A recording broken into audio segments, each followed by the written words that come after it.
the fourth quarter last night. Questionable for the Pelicans for that game. East play-in tournament starts tonight. Sixers versus the Heat. Atlanta at Chicago.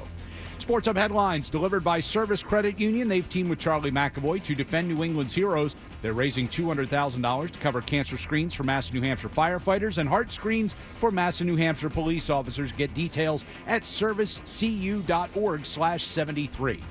I'm Ryan Johnston on Boston's Home for Sports, 98.5 The Sports Hub. More headlines in 30 minutes. If you've got the app, you've got Toucher and Hardy to wake you up no matter where you are. Or who may or may not have been to jail. Get the app. The 98.5 The Sports Hub app. Toucher and Hardy, the reviews are in. I got to say, I don't want to talk about you. Give me about 5 minutes of my time. What he said. Now more of on the Sports Hub. Fred, hello. Hello. Hello. Mm-hmm. Hello. Hello. Hello. Hello. He's naked. He has a sword. Let's talk about cheese. Bruins are back from the West Coast. What the Is it okay to use this for the radio? Yeah. Welcome to the show, you sweet bitch. Hey, Fatso. I'm pretty depressed. Dan Roach is here, who just removed one headphone before the mics turned on, looked at me, and earnestly said, "Have a good show." What you don't know is that he spent about 30 seconds before he got your attention because you had your back to him, your headphones on, and he's going, Hardy! Hardy! All right, I'm like, Hardy! You have radio ears. I can't hear a thing. He really wanted to wish you a good show. Yeah, well, that's important because we've been sitting here talking for 45 minutes. But, when it's crunch time, right, it really needs to be said. So Dan was first one here out of anybody. The first guy I was here. late. And I had a bad morning. So he was here at 2:30 this morning. And he beat everybody in. And I walk in, and I'm fine. I love Dan. It's good to see him. I don't get to see him often enough. So we immediately start talking. But then I realize, wow, he is very awake and very talkative and very annoying. Yes. It's a lot. First thing in the morning. Yeah, right? Ryan's like, shut me out. But I didn't. I mean, you and I engaged and we talked, and it was fine. It was good. I was happy to talk to you about all this other stuff. Ryan walks in, and Dan tries to be Dan, and Ryan was having none of it. It was awesome. I struggle at 5:30 in the morning. I really do. It was. Is that a little much? Yes. It's like Okay. you walk in, and it's like, hey, and hey, hi guys, how are Ryan. you? Hi Ryan. Hi Ryan. And then Dan immediately said, "I'm sorry. I know. I'm a lot." I'd be on the road at Patriots, and I'd be with one photographer, Matt Colson. He's now living up in Maine and what have you. Good guy. And we'd come down in the morning at have breakfast before we go to the stadium. And he'd come down just like that, and I'd be, hey, what's going on? What'd you do last night? What'd you watch? I watched this. And he goes, do me a favor. He goes, don't talk to me until I say it's okay to talk to me, okay? He goes, I need a few minutes to kind of get myself going and get up for the long day. Just shut up for a while, would you? So this is a photog you worked with a lot? Decent amount, yes. Yeah, so he's up in Maine now at Rolling Acres. Just he's had it. Decompressing in the puzzle factory after spending so many years with you. And I had a photog in Minnesota, so nowadays we use our affiliates, like we're owned and operated CBS television stations. So when someone comes here from like Illinois, when the University of Illinois played here, a Chicago affiliate will send their reporter and use one of our photographers. So I get assigned with 3 different photographers because they know it can work with me for more than one day. When I was at the Frozen Four, and I had this one guy, and I'm just like, he was nicest guy, just had this laid back. Sure. And I'm like, we got to go. We're live in 5 minutes. We got to go. We got to go. Do. And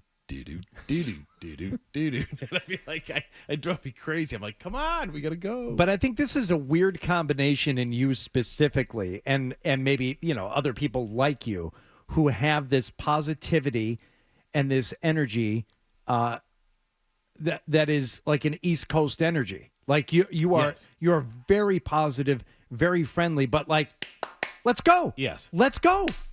What are we doing? Not like, what hey, are we like a laid-back Southern, like, hey, how you doing? Nice to see you. Good. Come on, pull up a chair. or know? a Midwestern Minnesota, which is like, oh, okay, let's do it. No, we got to do it right now. We encountered this. I don't know how long we've been living in Boston, because my wife and I have been living here for a long time now, and our kids born here. So, we got ingrained. But I'm from Michigan. She's from Nebraska. And after living out here, let's call it, it didn't take long, 5-6 years. So, again, this is a long time ago. But we went back to Nebraska for some family event, wedding, something, whatever. We get to the rental counter there at the airport in Omaha, Epley Field, I think it is. And, we need car seats for the kids. And the guy at the rental counter is like, well, welcome to Omaha. What's going on? Nothing. We got a reservation. It's under pool. And we need 2 car seats, 2, please. Thank you. All right. Well, what is it? Look, Boston. What brings you to Omaha? We don't get a lot of visitors around these parts. None of your freaking business. Give me my Toyota, whatever. Give me the Hyundai Celica? Sonata. Yeah, give me the Hyundai Sonata and the. Oh, and we kind of realized at the same time we're back, with your people here. Well, my wife is from Omaha, and they just want to visit. Right. They just want to chat. They got no particular place to go, and even if they do, this is as important as anything else on the docket for the rest of the day. Just having a visit. It's that friendly Midwestern attitude. Some guy made that when I went back the day after my dad died.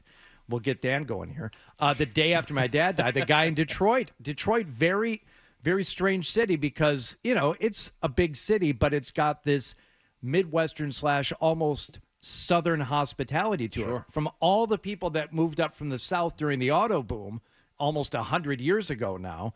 And that mentality is kind of like translated throughout the years. And there is, a bit of Southern culture there. It's definitely got the Midwestern nice.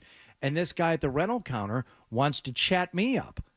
After I'd literally gotten off the phone with the doctor at the hospital who told me my dad died 4 hours ago, right? And I'm a last-minute plane. I'm going to, or 6 hours ago, right? I'm at the airport a few hours later, 2 hours to Detroit.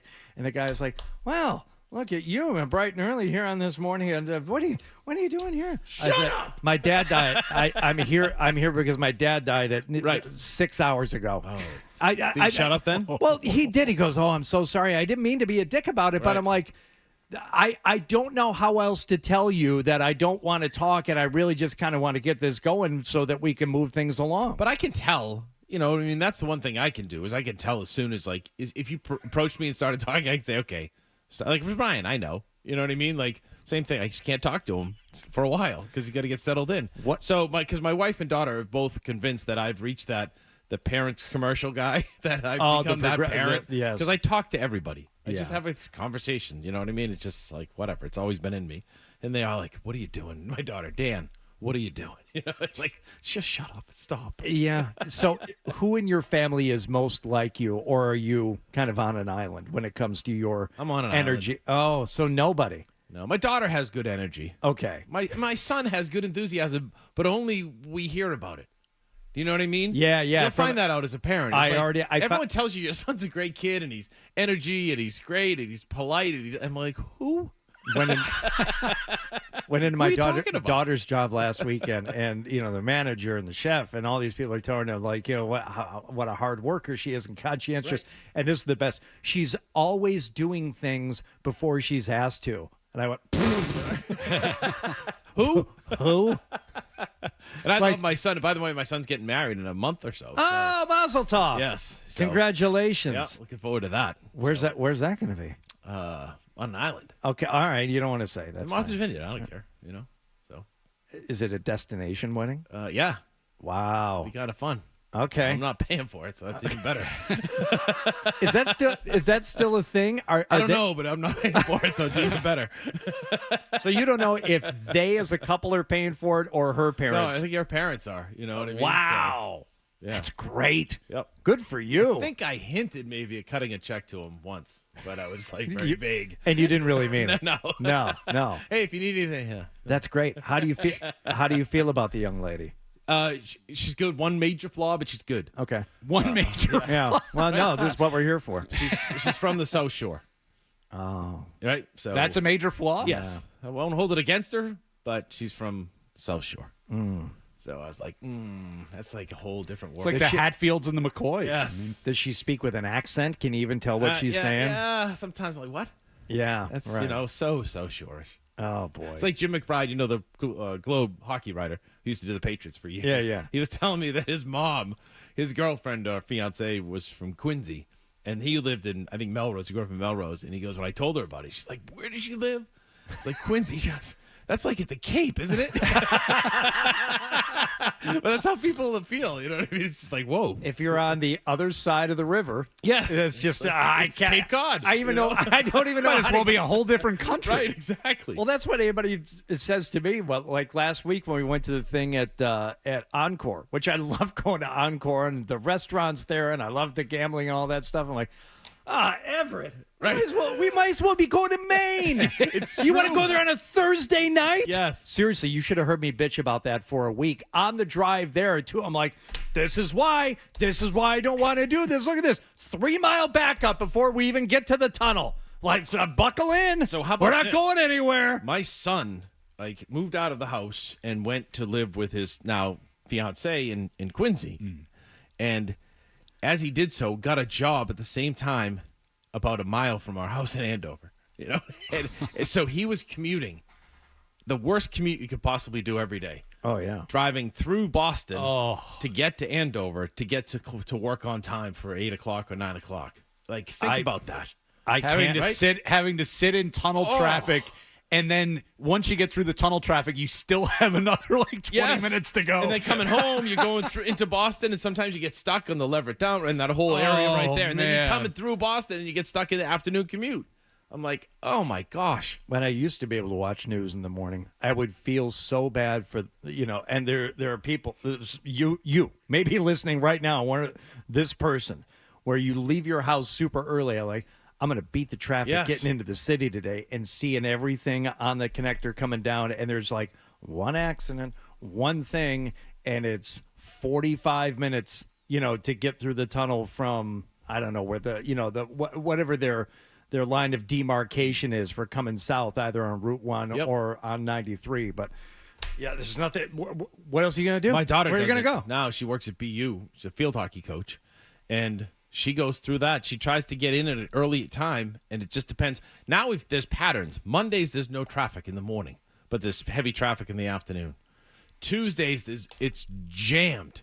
No matter what time you leave. We've been saying this for years. Yeah, for it's years. Bizarre. Yeah, when we were going into Dorchester, Tuesday was always the worst day, and the biggest mind f of all. Friday morning. You fly. Yes. Fly in on a Friday morning, Friday afternoon, through, and I don't know when this changed, through Sunday morning, you can't drive anywhere in this town. And it starts at 1 o'clock on Friday. Starts at 1 o'clock on Friday, and it does not stop all day on Saturday. Have you tried to go anywhere of any distance on a Saturday lately? When you can't. The hockey show ends at 11 a.m. When we were in Dorchester, and I got to go back through the tunnels to get north, I used to sit in 20 minutes worth of bumper-to-bumper traffic every Saturday at 11 a.m. Yeah. You know what I do now? I do the avoid traffic at all costs. Heroin. So I do that too. But Take a helicopter. I drive down, and if I see that there's any kind of traffic at the 128, 95, 93 area, I get off Route 38 or 129 in Wilmington, and I drive through and connect into 128. Then I go down to 4 and 225, cut through Lexington to Wilson Farm, stop and get some fresh fruit. And then I go to Route 2 down to Belmont Hill, the school, and I come in the back way through Belmont and Watertown, and I'm at the station. Do you have people that you can stop and visit with along the way? I could if I wanted to. Certain filling stations that you like? I love that. Oh, There's a mobile in Andover, Gary. I saw him this morning. I got my 3 papers, Herald, Globe, and Tribune, which is now $11 for 3 newspapers. $11. Isn't that crazy? I'm trying to figure out what the pricing is. $4, $3.50, $3.50? The Globe, Herald, and Trib, yeah. Trib's 3, so minus that. What's that, 8? So that's $4 each for the Globe and the Herald. Oh. Isn't that crazy? But I still love the feel. I could buy like a monthly subscription for less than that to all three of those papers. I know. I just feel I love to hold a newspaper. I couldn't believe it when the Sunday Globe went to $6. I know. And it's once we went digital, it's like, okay. And but now we were one of the last holdouts. See, what used to bother me, except for you. I used to be, when I worked at the old BZAM, I used to be adamant about, I would get up and I would go find the best stars. You know what I mean? The Globe, the 1 star was the final edition, so it had all the box scores. It had all the game scores. Yeah. The 2 star was okay. It had a game story and maybe the Bruins, box and what have you. And then the 3 was just like, here's what's happening pregame and everything else. So I would go find 3 the next. I would stop near my house. I would look, and if it was 3, nope. I'd go down towards Boston and everything else till I found a 2. And then I'd go into Boston. I'd say, any ones? Yes. And now the Herald was reverse. You know what I mean? The better, the lower, the higher the star, the later the newspaper. I never knew about the star. Oh rating. yeah, was from the star rating, Ryan? No. They still have the star rating on it, or is that? Well, now it's just like most of the news. The Globe and the Herald are just like you get 3 days ago. You get what you get. Right. You don't get upset. Right? Yeah, exactly. It's just the Sunday is good because it has still the Sunday notes of each of the sports and things like that. So does it still have the TV guide in it? Yeah, it does. So you still get the weekly TV guide? Well, the Herald has all of them that day. There's no TV guide in the Globe. But just the Herald has that day what's going on at TV, which I always like to. I like to look at that, take my time. You know what I always wondered about the Globe? And look, I'm a big newspaper guy still. And whether it's the Herald or the Globe, I'll read a USA Today. I do. I like a newspaper. I really do. And I appreciate it because I know this is real work. They put way more thought and effort and energy into what they're doing on a daily basis than I do. Having said that, the Boston Globe, if there's any kind of a holiday and I pick up a Sunday Globe and I'm looking for the Boston Globe Sunday magazine, not there. It's a holiday week. I said, wait a second. So Memorial Day was on Monday. So that means you guys don't do a Sunday magazine for the entire week now? Like, they take several weeks off every year when there's a holiday just because, it's a holiday week. There's no magazine. So they put one out on Memorial Day weekend, but they don't put it out the next weekend? I don't know. I don't know what the schedule is, but all I know is that it's a weekly, right? There should be no weeks off for a weekly. Christmas. You want to take Christmas off? Fine. But there's also I know there's people who work on it on a daily basis, but they do have contributing authors for the features and the different reporting. And I'm like, how do you not put something? Just give me something. Yep. Just give me something. I'd like the Boston Sunday magazine. But I used to love Sundays when I was going to Syracuse. There was an old cigar store, Durston Cigar Stores, that I would get to in the afternoon because they would fly all the papers in from different areas around the country. New York Post and the Globe would be there Sunday afternoon, and a guy would reserve it for me. And I'd go in and buy the Globe, and I'd sit Sunday night and just read Gammons and all these people and just into a deep sleep. It was just heaven. As a college student. Yeah. I was a dork in college. No. Don't say that. I was. No, I don't believe it. I was on the Larry King show when I was in college. For what? I remember he did Mutual. Remember the Mutual Sports Network? He did 11 p.m. to 1 a.m. or 2 a.m., and he would have all different guests on. So myself, and 3 others, dorks, we drove to Georgetown to do the Georgetown-Syracuse hoop game, and we asked wrote to the producer of the Larry King show, could we come in and watch? So imagine 4 college students sitting right out there looking through the window at Larry King, smoking a cigarette and reading some paper and talking about the Eisenhower presidency. And all of a sudden he comes out and he goes, where are you boys from? And we're like, Syracuse University. And we're like, we're here to Syracuse Georgetown game. And he's all, why don't you hang around a while and maybe come and do a little shtick with the air with me? And he put us all 4. I don't know if I still have the tape, but it was, it was with Mike Tirico was one of the guys. And it was wow. And he's like, you know what he said to me? He goes, Dan, I get a sense that you're gonna like work in Boston and love the Boston sports because all the guys were like, that's what he loves. That's what he loves. And he was like, you'll be doing that. Let's go to Dan Roach now in Boston with this correspondent with this update on things like that. But Tirico was one of your students. Yeah, he's who one was of my buddies in college. Did you know this? Yes. I didn't know this.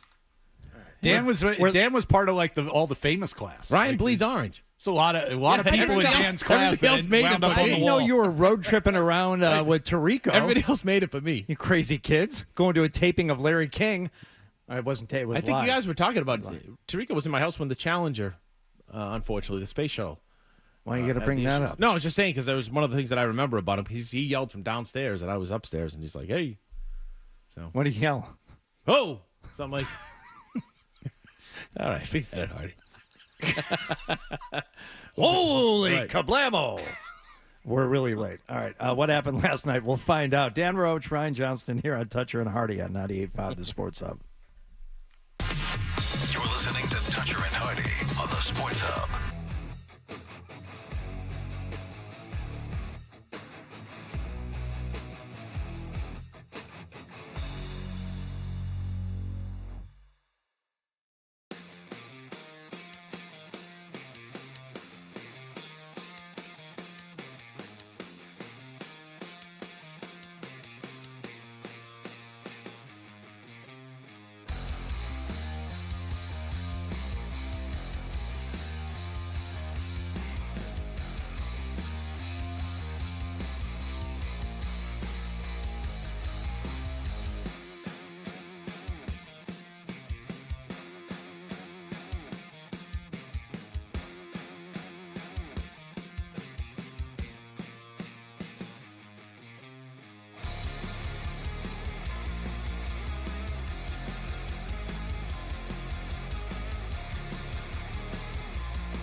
your footy pajamas, this is how Boston sports fans start their day. I bet you're just jealous. Toucher and Hardy on 98.5 The Sports Hub.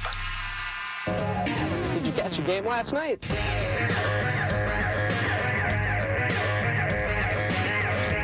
Toucher and Hardy brought to you by FanDuel Sportsbook. Make every moment more with FanDuel. Fred out, Wallach out. Dan Roach is here along with Ryan Johnson. Dan, as you know, the custom, you've been on the show many times before. Whoever's in the 2 chair, that is you, is responsible for what happened last night. All the goings-on, all the scores, really? and all the highlights. So why don't you tell us, starting with the lead, what happened last night? Bruins lost. Okay, they're going to play the Toronto Maple Leafs in the playoffs. That's the most important thing. That's it? With game 1 Saturday night at 8 o'clock, reportedly. Wow. He's actually doing it. Well, Perillo tried to do it yesterday, too. Perillo pretty much started doing it yesterday. Love Paulie. Can't throw you guys off. Now, Ryan will tell us what happened last night. Celtics trying to fill in the gap. They've got things to do before they open up their playoff series. Don't take away from Ryan. See, now you're doing too much. Now you're stepping on what? Ryan's got breaking news. Okay, you want to do that? Interesting news, though. Nothing major. Do we need the breaking news? News sounder? A huge sports story from years and years ago. Huge. Okay, should we start with the breaking news? I don't think we need the breaking news. I think we need the breaking news. This is breaking sports news. Powered by Valvoline Instant Oil Change. Not that breaking. 98.5 The Sports Hub. That's too late. All right, what is the breaking? Sad breaking news this morning, Hardy. Fritz Peterson has passed away at the age of 81.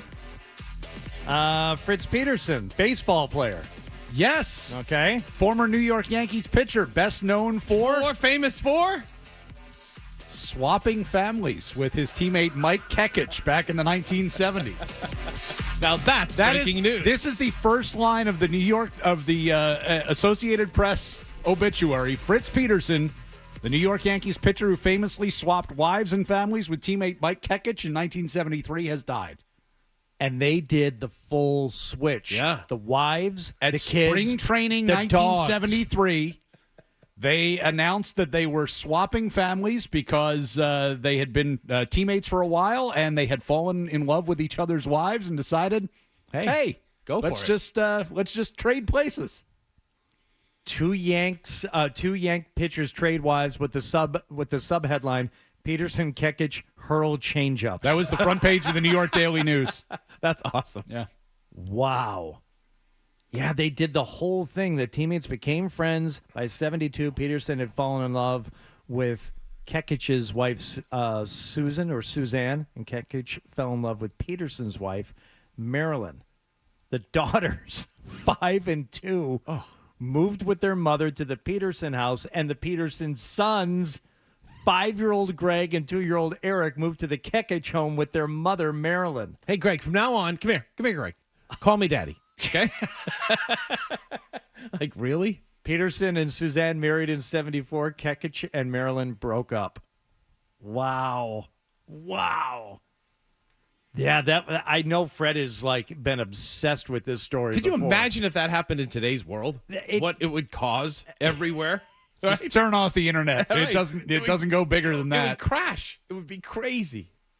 After his playing career, Peterson held jobs that included casino dealer and color commentator for Northern Illinois basketball. Oh, wow. How about that? He wrote 3 books. Mickey Mantle is Going to Heaven. Came out in 2009. How does he know? The Art of Deconditioning, Eating Your Way to Heaven in 2012. That's from the stress of swapping wives. And When the Yankees Were on the Fritz, Revisiting the Horace Clarke Era. Dan, you have to own that. Which does not have a publication date. That might still be in manuscript form. Didn't go well with the publisher. Unbound. Sitting on a desk. Survived by his wife. All right. Very good. Really haven't been enough books written about the Horace Clarke era. Wait, survived by which wife? Not the one. The first one or the second one? The Suzanne. Okay, that's the second one. What happened to the first one? Well, they never got married. The other couple, they swapped, but then only one couple ended up getting married. So Peterson and I guess Suzanne ended up actually, doing the full swap. Like, you could take a deep dive to see if either one of those players did better after that or worse in their careers, right? 'Cause the whole study. You break it down. So, I mean, in the 70s, that was a thing, though. I mean, Not that. Well, the wife swapping and the key parties and all that stuff. There's a difference between wife swapping and literally swapping kids, families. Well, I'm going to move into your house. You're going to move into mine. Hey, nothing in moderation. Either do it or don't. Right. Right? You're going to do this thing or what? All right. Well, rest in peace, Fritz Peterson. Here's the story of a man named Fritzy. Okay. It really is. The most amazing part about that is, they could have done that and just not said anything. I know. But it's like, no, we're going to announce this during spring training, front page of the newspaper, the whole thing. Right. Here's a photo of the four of us on a sailboat together. Yeah. The wife goes from one day, yeah, come on, Fritzy, to like, come on, was the other guy kicking? Come on, Mike, right? Rooting for the other guy. So, Dan, what couple in your social lives right now would you most likely end up pulling this swap off with? You have to go with the wife, and your wife is going to go with the husband. What couple are you closest to that you could see this happening with? No, there's none of that. No, of course Not there even is. close. Yeah, you have to name one. You got to come up with one. Ortiz. That's He'd bully me into it. Give me your wife. All right. Oh, really? Do I have to? Dan, it would be an honor, David. Hall of Famer? Sure. Right. Okay. Our kids could be great. Do you want my kids too? You can have Right. They're grown now. They can handle it. Sure. Yeah. All right. What else happened last night? Something very specific with the Bruins. A very exciting Bruins game to watch last night as they sleptwalked their way through about 2/3 of that game before trying to come back, but falling behind 2-0 to Ottawa on back-to-back goals. Not ideal. And it's center of the line, Batherson. Penalty coming up to the Bruins. They score! It's Chikrin, far side, as Allmark was trying to push left to right on the delayed penalty. It's 2-0 Senators. I don't blame Judd or Beersy on that call because that's how that goal went down. Like, what? They just It's like, there's going to be a penalty? Wait, the puck's in the net. What happened? Yeah, what happened? 3 shots on goal for the Bruins in the first period. Yeah, it's a little bit of an issue. That's 2 nights in a row now. It's just failing to shoot the puck. Now, had they not, I had this onslaught of shots later on in the second and again in the third, I would have been convinced to an undeniable degree that they purposely tanked these last 2 games so that they could get Toronto in the first round and not have to play Tampa. Although, it was kind of weird. What was the timing? I don't know what the timing was when Florida scored 4 unanswered and the Bruins started peppering. So it was with shots. So Florida got down 2-0 last night. Right around the same time, the Bruins were down 2-0, and it's like, okay, Florida's going to lose, so it really doesn't matter. The Bruins are going to finish in first place. And then they come out in the third period and they start playing well. They get some power play chances. They got a power play goal last night, which is probably the best thing that came out of that game. But at the same time, Florida turns their game around. Yeah. And it's like now in the last 5 or 6 minutes of the Bruins game, it's like, okay, guys, you can pack it in now. Like, Florida's going to win. Let's not accidentally steal a point and screw this up. You're going to get Toronto in the first round instead of Tampa. I don't believe in most things like this. Sometimes you see it actually happening in football over the years. Like, they're really not trying to win. Let's suck for luck. Let's do whatever we can to get the number 1 pick. It rarely happens, though, where you can see it unfolding, and I don't believe it when people make those allegations. But after 3 shots in the first period last night, I'm thinking, they're doing this. They're not good enough to where they can go out and say, the only reason why they lost is they meant to lose. No, it's quite the opposite. I think they know they're flawed enough in enough areas to know that they want nothing to do with Tampa in the first round. And in order to win a playoff series this year, they need to do whatever they can to pick their first round opponent. But that's the whole be careful what you wish for, right? Of course, yeah. I said this from the beginning. How would you like to be the team that Toronto finally gets over against? Right. They have been able to figure it out postseason wise. When's the last time they made it into the second round? Yeah, it's been a while. Like since 2000 or something, right? It's been the Bruins have won each of the last 6 series against the Leafs, dating back to 1969. Back to the 60s. Yeah. One of 4 teams to win 6 consecutive playoff series against one franchise. So it's going to suck for whatever team that happens to, and especially for Bruins fans if it happens to the Bruins. But barring that, I want to face Toronto 10 times out of 10 as opposed to Tampa. Well, Jim Montgomery really not pleased with the way his team finished out the regular season. Habits and details that we need to get to be good come Saturday. Did not think that after the first period, I thought, we really needed to dig in. And then after the second period, I said, we're not drawing any penalties for 5 periods because we're not going to hard areas consistently. That was the message after the second. You all right? Excuse me, yeah. A little coffee down the wrong pipe. He was pissed. When they called that timeout, you could tell. This is something that Zoe always said. Jim Montgomery, what does he do? He just stands back there wearing a suit. He didn't do anything. Well, not tonight. Well, what do you want him to do? He's not a player coach. What did you? He talks to the guys. They have other guys on the bench. Letting you know when the shifts are changing. You have other coaches. Last night, Montgomery, he had the whiteboard and he was pissed. Well, I was at practice. Was it 2 or 3 weeks ago? Oh, when he really laid into him. Yeah, we're behind the glass on one end, just shooting, talking, shooting practice and what have you. And all of a sudden, you hear a whistle, and you hear a guy across the rink yelling, "Wake the F up!" And he said it like 3 or 4 times, and then put everybody on the line like it was Miracle, and it was just like again, and they had to do. Skate length of the ice, skate length of the ice. And it was just like, wow. And he continued to yell at him for 45 minutes, the entire practice. So he's trying to get this group to unearth something and get going here and show some consistency. So he's given everything he has, that's for sure. I think what you saw the last couple of nights is a team that really didn't feel like they had a whole lot to play for. They're playing 3 games in 4 days to finish off the regular season. They're not exactly going all out.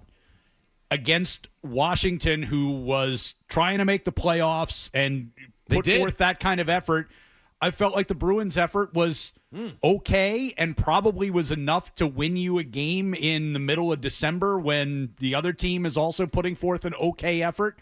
But against a team that's trying to make the playoffs, you got dominated for a good chunk of that game. And then last night, I think same thing. It's like 3rd game in 4 nights.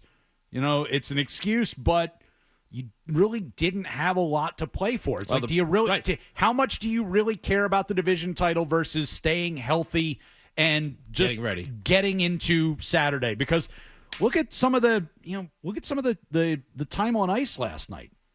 Charlie Coyle played less than 14 minutes last night. Like you're not exactly going all out to try to win that game. Okay, so the Bruins fans have been Costanza'd. We'll tease that, right?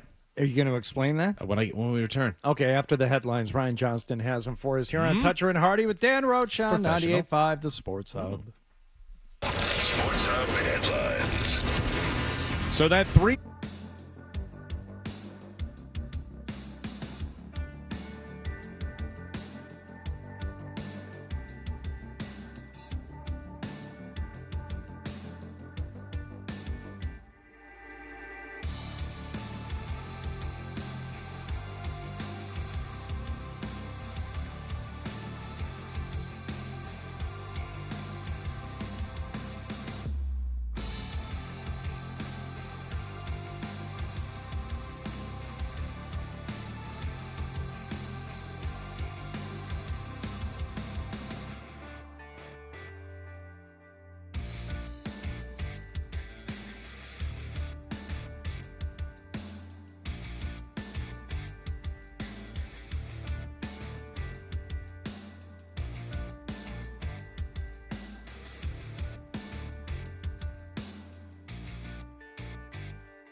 Hardy. Dutcher and Hardy. I no longer love things. Let's go. Let's ride. 98.5. Like, let's roll the dice. Sports. Hardy brought to you by FanDuel Sportsbook. Make every moment more with FanDuel. I would have hit the post. Were this not an instrumental loop? I just want you to know. 8-second ramp, I think. I have a question for Dan Roach here from the control room, Danny. Started off your career in radio Yes. as a DJ, right? Music DJ? Part of it, yeah. Okay. If someone said to you, hit the post, define hitting the post, not in hockey, not in football, what would you have said? The bed of music until the first singing. So the singer starts singing. Yes. Are there other... Thank you. Okay. Follow up, if I may. Enter Sandman by Metallica on Rock 93 WCGY. And so you This would... goes to Hardy making donuts in South Lawrence. Okay, so you would talk up... Thanks for staying up with us. You would talk up Enter Sandman the entire minute 12. Yes. Until the... I'd fire you on the spot. What happened last night? Well, the Bruins are going to be playing the Toronto Maple Leafs in that series. The Celtics start on Sunday. See, there are... It's partly cloudy here in the Lawrence. You should hear him talk of a Who Yes. record. It just, goes on for like 5 High minutes. today is going to be 80. Talking up Eminence Front. Yeah. Yeah, it's for another minute 20. On Rock 93 WCGY. I'm just saying, if there is... Could you roll Enter Sandman, please, Dan? Kirk Gowdy's initials. Could you, please? All That's right. where I used to work at. Okay. CGY. Kirk Gowdy. He owned it. If you have a song with a long intro, this has long been my assertion to Dan O'Brien, there are multiple posts that you can hit. Really? So much so that one station I worked at, the music director put in multiple post times. So when you're planning your show and it's like, I want to talk for another, he had like 12, 24, 48. Really? And then specifically on Enter Sandman, it was like, Did you like that? it said 90, a minute 36. If you step on the lyrics, you're fired. Because you have 3 posts that you can hit on this song before James Hetfield starts Think singing. about that in the whole world. Like, what does that really... Get over it, dude. Do you know what I mean? He was just saying there are multiple Yeah. posts you can hit. It doesn't mean just That's when your the lyric... job is to tell you how many posts there are and what to hit? That's what you do for a living? That was part of his job. Oh, come on. That was... So if we're talking up this song... Now I'm going to bleed into the lyrics to tick you off. No, I want you to talk. You fire me. I want you to talk a reasonable amount and stop talking when you think the song actually starts. How about what's going on in the world of Boston sports these days? There's one post. Huh? We got the Celtics getting ready for the playoffs. Play-in games happening. As for the Red Sox, they're struggling at home once again, just 2-6 after coming off a 7-3 opening of the season road trip.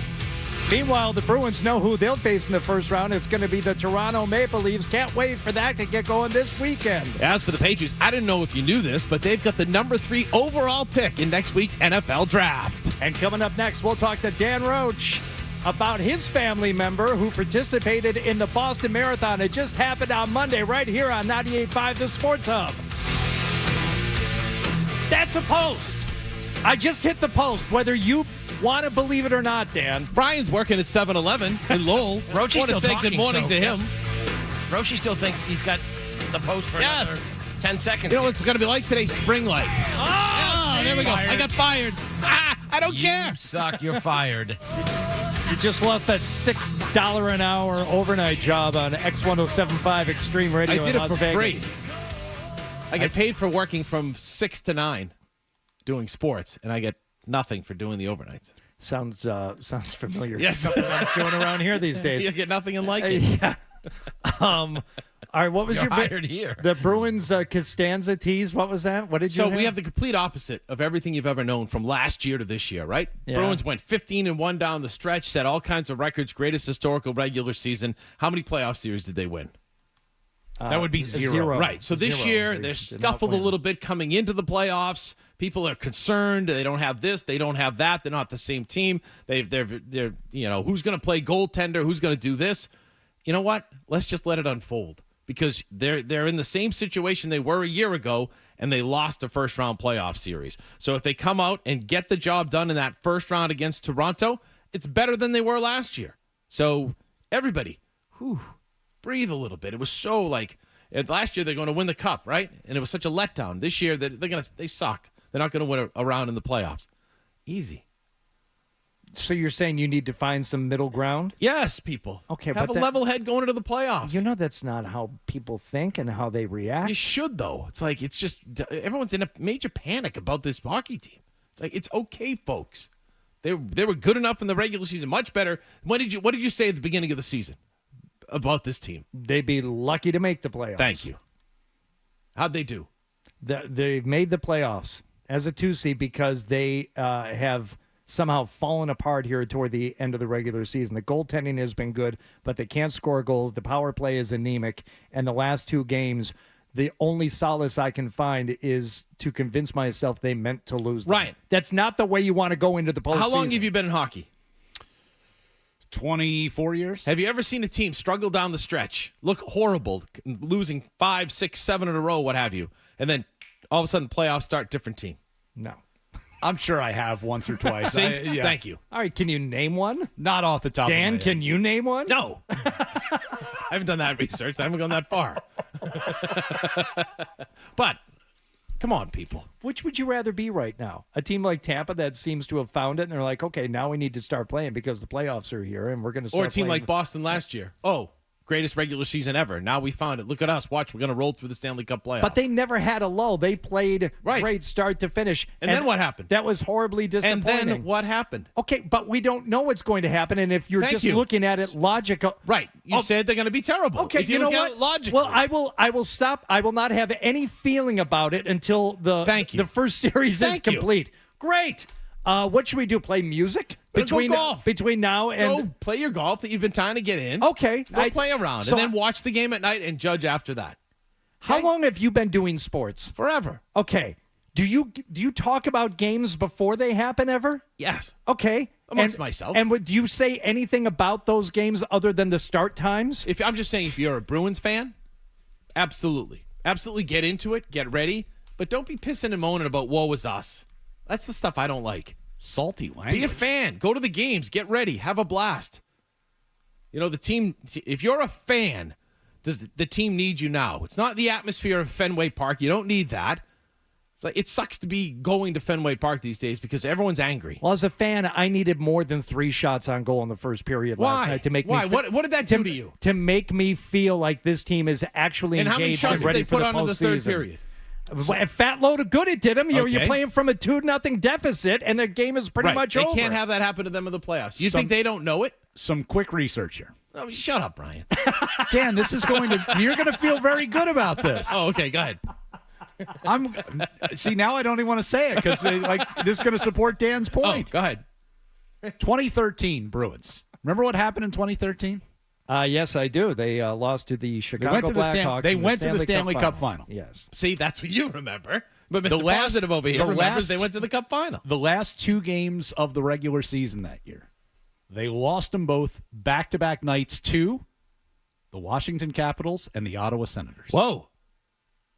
Exact same teams, exact same situation. Was that the one that was that the year that Tuukka had the bad wings? No. That was because that was that was later. They missed the play. That was much later. Yeah. Okay. No. But it was Ottawa. I think they played in that final They game. play Ottawa in the last game a lot. Every year. Yeah, every year. It really is. It's like it's always Minnesota such in spring training. Always such a meaningful game for everybody. Right. But yeah, that was they lost literally back-to-back nights, Washington and Ottawa, and then went on to go to the Stanley Cup final. All right, let's step aside here. We'll get the rest of what happened last night. It'll just bleed over because we haven't even talked about Dan's beloved Red Sox. Right. Were you at the Celtics availability yesterday? Yes, I was. Do you have thoughts on what happened? Yes, I do. But they haven't played their playoff series yet. How can you think anything? They're getting ready. We're going to think on basketball, okay?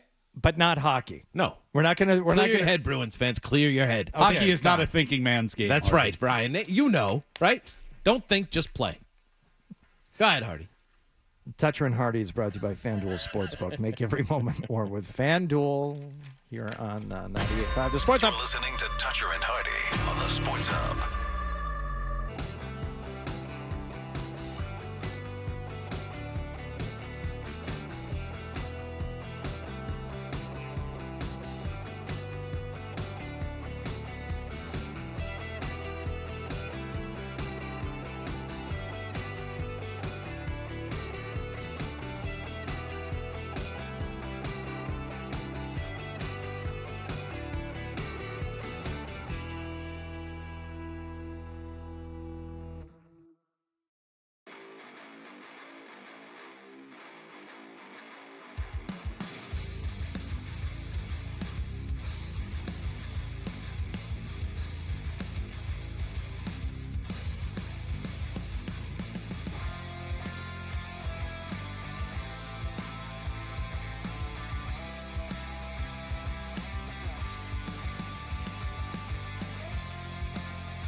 Studio, the home of the Bruins, Patriots, Revs, and Celtics. On Maxi step back three is good. Boston's home for sports is 98.5, the Sports Hub, the Easily Media Group station. Sports Hub headlines. The Bruins draw the Toronto Maple Leafs in the first round of the playoffs. That's thanks to a 3-1 loss for the Bruins last night to Ottawa. That drops them into second place in the Atlantic Division after Florida beat Toronto last night. So Bruins and Toronto, that series expected to begin on Saturday. Yesterday, longtime Bruins TV broadcaster Jack Edwards announced he's going to retire at the end of the playoffs. Before last night's game, Trent Frederick given the 7th Player Award as well. Red Sox will take on the Cleveland Guardians again tonight after losing 10-7 last night in 11 innings. They lost Rafael Devers in the 7th inning after he made a defensive play but tweaked something in his knee. He's scheduled to have some imaging done today. Starter Garrett Whitlock pulled after 4 innings last night. Tightness in his oblique. He will be reevaluated today. The one bit of good news yesterday, Alex Cora said Tyler O'Neill does not have a concussion, could be back in the lineup as early as tomorrow. In the NBA's Western Conference play-in tournament last night, Lakers a winner over the Pelicans. LA advances to take on Denver in the first round of the playoffs. Sacramento beat Golden State, eliminating the Warriors. The Kings now play New Orleans for the 8th seed tomorrow night. And the Pelicans may not have Zion Williamson. He hurt his leg in the fourth quarter of last night's game and is questionable. East play-in tournament is tonight with Sixers versus the Heat and Atlanta at Chicago. Sports Hub headlines are driven by the Albrecht Auto Group, Zoe's Auto Dealer. Get respect at Albrecht with 7 locations and thousands of new and pre-owned vehicles. Get the right vehicle at the right price now at albrechtauto.com. I'm Ryan Johnston on Boston's Home for Sports, 98.5 The Sports Hub. We got more headlines in around 30 minutes.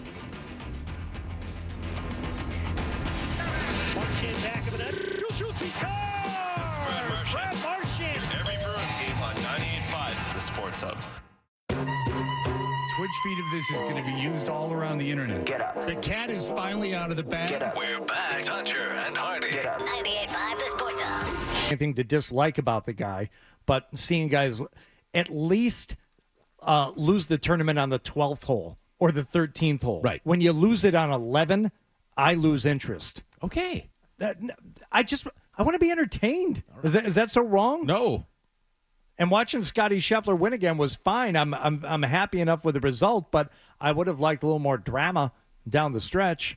So there's that.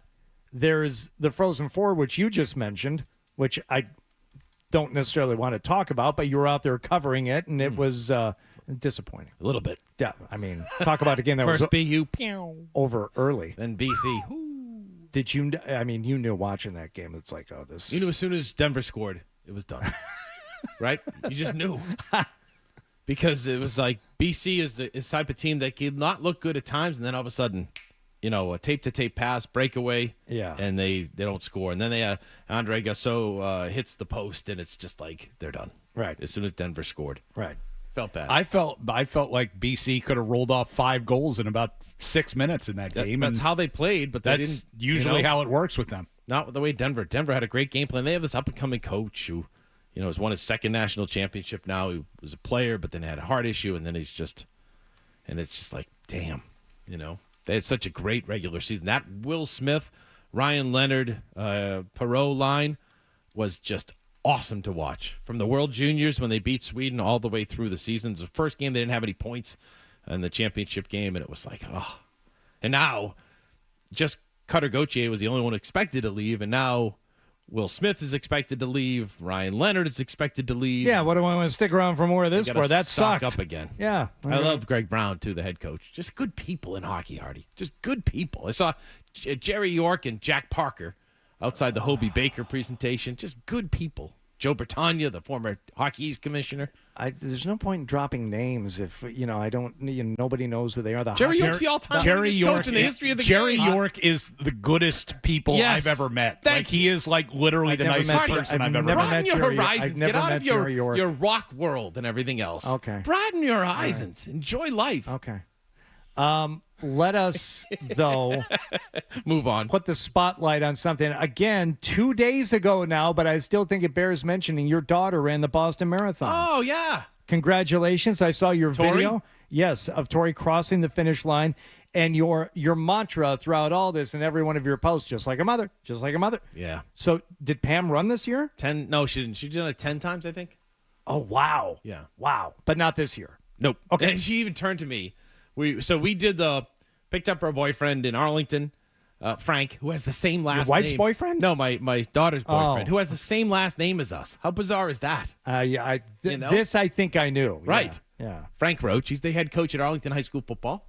Good guy. More name dropping. Yep. Go ahead. So yeah, big name. So we then went to Wellesley, snuck in the back way, up Route 9, through by Babson, her former school, and then stopped.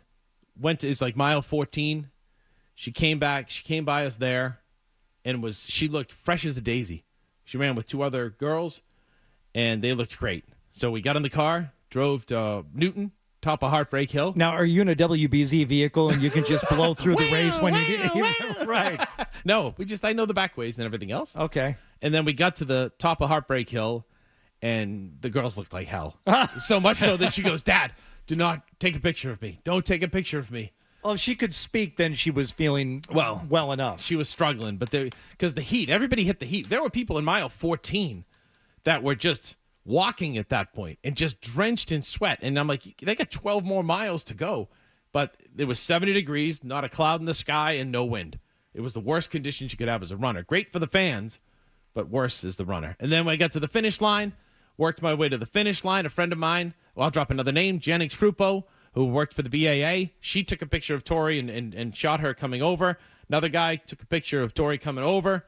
So we got all that covered. We saw her at the finish line, took pics, walked into the car, and went to, where do you think she wanted to go? Right away. Get a burger? 5 Guys. Burger, fries, and a shake. Which always seems weird to me because I hear about people who run the marathon and like they want to go to, I don't know if that chocolate place is still a restaurant downtown, but where you can get like everything is made out of chocolate. Everything's got the chocolate and they just want to eat and eat and eat. Like, wouldn't you feel almost sick from running 26.2 miles? Are you how could you be immediately ravenous and want to eat? Because you just burned off like 12,000 calories. I know, but it's after you get done with the vigorous exercise, the first thought generally is not, I want to eat. Yeah, no, I did it once. The marathon. Yeah. Yeah. And when I got done, 2 things. So we went to the Lenox, where Gil Santos used to call the race out of the window. Yeah. And I put a bag up there for Pam and I, and we went up to that. And I took a shower. Oh, my God. Best shower ever? No, my nipples were like so chafed fire and so bad that I screamed like Home Alone. It's like, Hardy, let the man talk about it. It hurts so bad. So bad. The pain. And there were people running in mile 14 that were like bloody as they were running. It's just like, it's ouch. It's just ouch. And that never happened on any of your training runs? No. You go on like long training runs? Not that bad. And then I remember ordering a bowl of chili from room service, the best bowl of chili I've ever had to this day. That first bite went in, and it went all the way down to my toes, and it felt so good. I thought you were going to say it went all the way out. And kaboom! No, it was good. And then I remember lying in bed that night, not being able to sleep because my quads burned so badly. And every time you turned I had the medal on my chest. I heard you guys talking about how long do you wear the medal. I just a couple days is fine, but it was just that night I slept with it. I had it on my chest, and I was like so beaming with pride that I did something that I never thought I could ever do. What was your time? 4:43:43. Okay, you know what? I've always said if I did it, all I want to do is do sub 5 hours. Yeah. That's great. And I did it with Pam. I ran with her and my neighbor growing up across the street and her cousin. And all 4 of us crossed the finish line together. Did you ever think about doing it again? Never. Never. Ever. And that's when I'm looking at my wife. I'm like, how could you want to do it again? She goes, it's like childbirth. You know what I mean? Right away, you don't want to have any kids ever again, and then you kind of get there, and you want to run it again. And then you see guys like Chara who are doing it again on Sunday. He's like a giraffe, too. He stands out in the crowd when he runs by. It's just... But it was awesome. Well, congratulations to Tori. That's great. Yeah. That's wonderful. Good for her. Yeah. All right, let's move on. Sorry. Oh, why are the Red Sox so bad? Because they don't have what they wanted. Major league players and depth. That's what Alex Cora wanted. That's what Craig Breslow wanted, and they weren't allowed to get it. And now it's costing them because guys are going down left and right. They lost Lucas Giolito right off the shoot. Now Nick Pivetta, and now Garrett Whitlock has a strained oblique. Rafael Devers, various injuries. And don't forget Trevor Story. Yeah, and Trevor Story. They don't have the depth. Did you have this as an official part of what happened last night, Ryan? Don't mean to step on any toes here, but I mean, it did happen last night. You've been giving the updates, so we know the result. But I think the worst thing the Red Sox can be, which is what they're looking like at best, is another one of these middling about 500 teams, because you don't get the vitriol, you don't get the venom, you don't get people saying you need to blow it up and run ownership out of town and get rid of this and get rid of that. They're certainly not going to be good enough, I don't think, to where you'll be able to cheer for them late into the season. Although some of the people that I've talked to say, and I haven't been able to go to Fenway other than opening day, say that there's an anger in the stands, which I guess is good, right? Because for the first time, you could always go to Fenway Park and it was just an event. Everybody would be happy. There'd be an intensity and get the players motivated. From what I understand, there's a good group. There's a good vibe in the clubhouse, but there's an anger in the stands. And maybe finally that's a message that gets sent to ownership. You know right? what? That comes with tickets being easier to get and thus being cheaper. Yes. Because you generally don't pay. You're not going to go and be an angry, pissed off, booing fan when you're paying $400 a seat. But when you're paying $50 a seat, there's a lot more pissed off people to show up. You're right. Yeah, and that's kind of the feel of this Red Sox team. It's just disappointment. It's just I don't think I've been as disappointed as I was this past off season for any of the teams that I was for this particular Red Sox team that had said, Tom Werner made the mistake of saying full throttle. And it's just they didn't. And Craig Brett, the first day of spring training is like one of the greatest days you'll ever have in your life if you're a baseball fan, right? It's just optimism everywhere. Everybody's 0-0. It's just fun to have the game back. And on that first day, Alex Cora is not sure if he's coming back next year. Not going to talk about an extension. And Craig Breslow says, I couldn't do what I wanted to do in my first offseason as a general manager. Like, okay. That's where you stand. Right? That's how we're starting this year? Yeah, exactly. Yeah. So there you go. I'm glad, I guess, in a way that there is some anger in the stands. What I feel more than anything is apathy. And, in order for there to be real anger, the stands have to be full. And, the park isn't full. The people aren't showing up. And the apathy and not caring is the worst thing that can happen to any team. And it's even a shame bad for the team. players, too. You know what I mean? Just feel bad for the players. They're giving everything they have, but they're just not good enough. Well, I wasn't there for the beginning of the home opener because it's impossible to park anywhere around the ballpark now. All the little lots and all the little secrets that we all had over the years are all gone. You can't park there. Oh, you can't park an SUV here. Like we were driving my wife's car that day. I'm like, it's almost a station wagon. This isn't a Suburban. I guess technically it is an SUV. Can't park that here. And it was $100 anyway. Like, oh, please. So by the time I dropped her off so that she could be on time for what she had to do. But then I was driving around like 30, 40 minutes. Finally found a place to park, got back in. But from what I heard when they were introducing the home opener lineup, that the applause was a smattering. Because even the people in the stands for the home opener don't know who some of these guys are. And other than Rafael Devers, who are you getting excited for? I mean, who are you there to see? What's the draw for this team? It's not winning. It's not star power. It's not a great offense. It's not a couple of aces you can count on going at, every, fifth day. So who is it? Who got the loudest cheer on opening day besides Devers, and a couple guys? Alex Cora. Yes. Right? Right. And that's kind of like, if that's your star, then you're in trouble. That's bad. It's like people used to try and tell me last year, it's like, oh, people are still going to go to the Patriots game, be engaged, because they still have the ultimate star power. I said, who? Belichick. People will go there to see Belichick. I think Beadle and I had this argument. I said, you are out of your mind if you think people are actually going to go to Gillette Stadium, be excited to see a guy stand on the sideline, especially if you're in the 200 or 300 level. It takes you 2 minutes to identify which one is him standing on the sideline. Belichick? You think Belichick is a draw to go to a live football game? You're out of your mind. And that was the reason why you go to Red Sox games growing up as a kid. Because there was star power. Yes. There's always been star power with this Red Sox team. And with the baseball manager, it's even worse. I mean, depending on where you sit, you'll never see him. Yeah. No. Oh, that guy in the dugout. That's who you're there to see. Stop it. All right. Matt VOR is going at Matty Matty VOR. Matty VOR is going to be joining us here in a few minutes. He's a columnist from MassLive.com. Going to talk Bruins with us coming up in just a few minutes here on Toucher and Hardy. Dan Roach and Ryan Johnston in on 98.5 The Sports Hub. You're listening to Toucher and Hardy on the Sports Hub. Hey.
98.5, the Sports Hub. And up the middle, here's Tkachuk. He'll just feather it back into the Bruins zone with 2. And this game has gone final. So the Bruins had 2 opportunities to win the Atlantic Division. They were unable to do so. They're going to need some help down in Florida. And right now it's the Panthers with a 4-2 lead over the Toronto Maple Leafs. If that holds, then Florida will win the Atlantic Division, and the Boston Bruins will open the playoffs here at home this weekend against the Toronto Maple Leafs.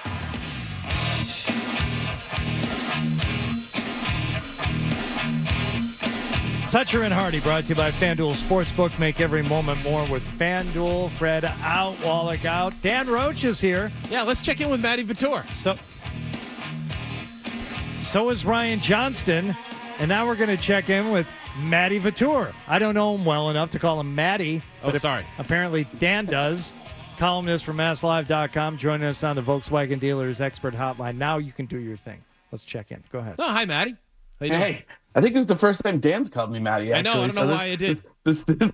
Maybe I'm in a good mood. I'm just in a good mood. As opposed to every other day. Now, no, seriously, Dan, you were like caffeine in human form. Is Matty something that you like? No, I don't think so. Most Matts I know will accept Matty. It is a term of endearment. But yeah, no, I'm good. I'm good. Every hockey coach I ever had when I was a kid called me Matty, so I'm fine regardless. Okay, so Dan says we should all feel really good about the Bruins right now and then just enjoy the ride. Hey, No. Put words in my mouth. Okay, what did you say? Don't be so negative. Everything's fine. No. All right, you say it then. I just look at this, Matt. Like last year, everybody was gangbusters, Stanley Cup, here we go. Look at this team, greatest regular season team in history. They've got everything you possibly need. Sweeney did a great job, loaded up, and they lost in the first round. This year, they lose. We all know Bergeron, Krejci, and they battled way better than anybody ever thought. So give this team a chance, even though they didn't finish well the final 2 games or what have you. Give this team a chance in this series against Toronto, and let's judge after that. Because if they win this series against Toronto, on paper, they're better than they were a year ago. That's all. That's a fair point for sure. I think this team will be focused because they've spent a year listening to people talk about how they flamed out in the first round. So I think despite how unfocused they looked against Washington and how certainly unfocused they looked starting last night, I think this team will go into the playoffs focused. So I don't place a ton of worry in the way things went this week, just because that the end of a season sort of thing kind of happens sometimes. And I'm not sure how much they cared about winning the division. And I think if I'm the Bruins, I'd rather play Toronto than play Tampa. So I think it wasn't a pretty path to get there, but they might be in a better situation than they would have been had they won the game last night. I started thinking that, they were it was after the loss 2 nights ago, and I thought, maybe this is by design. Not because they're so good that the only way they can lose is if they try to lose, but maybe they know what their shortcomings are, and maybe they're okay with dropping these last couple of games, seeing what Florida does, and end up with Toronto instead. And I'm not convinced otherwise, especially after they go out and only put 3 shots on net in the first period. So you tell me, Matt, is that absolutely ludicrous? Because Montgomery seemed pissed at the end of the game. He was acting like he actually wanted to win that thing last night. And it's hard to go out there and play without actually, trying to lose. This isn't a football game where you can just turn the ball over, turn the puck over. Although there were times last night and the night before I thought, God, it didn't look like they're doing their best. I don't think they were tanking. I think if they were tanking, you'd have had a different lineup out there. I think you'd have probably sat a few more guys if the legit goal, and you could have passed it off as load management and given David Pastrnak a break or something like that. I do think they were. I do think once the puck dropped, they were trying to win. But I'd be surprised how much preparation, if they put a ton of this is what Ottawa does preparation into the game either. I think they came out wanting to build themselves a little momentum, and maybe they did that a little bit in the third period, but I don't think it was a priority to win. Well, I mean, that is the danger that you run, though. If you were to do load management and sit Pasternak or someone else, then you get some hardo fourth liner coming up and saying, I'm going to make a name for myself. I would argue it's easier to tank if you've got your best players out there who understand the situation. And Ryan was talking about some of the time on ice for some of the forwards and some of the players last night. They were used sparingly. It's a tough conspiracy. I don't even believe it myself 100%. I just think of it in the overall scheme of things. You'd much rather play Toronto than you want to play Tampa, and maybe that's the wrong assumption. What do you think, Matt? Well, I think going into it, you start every playoff series thinking, I want to have the best goalie.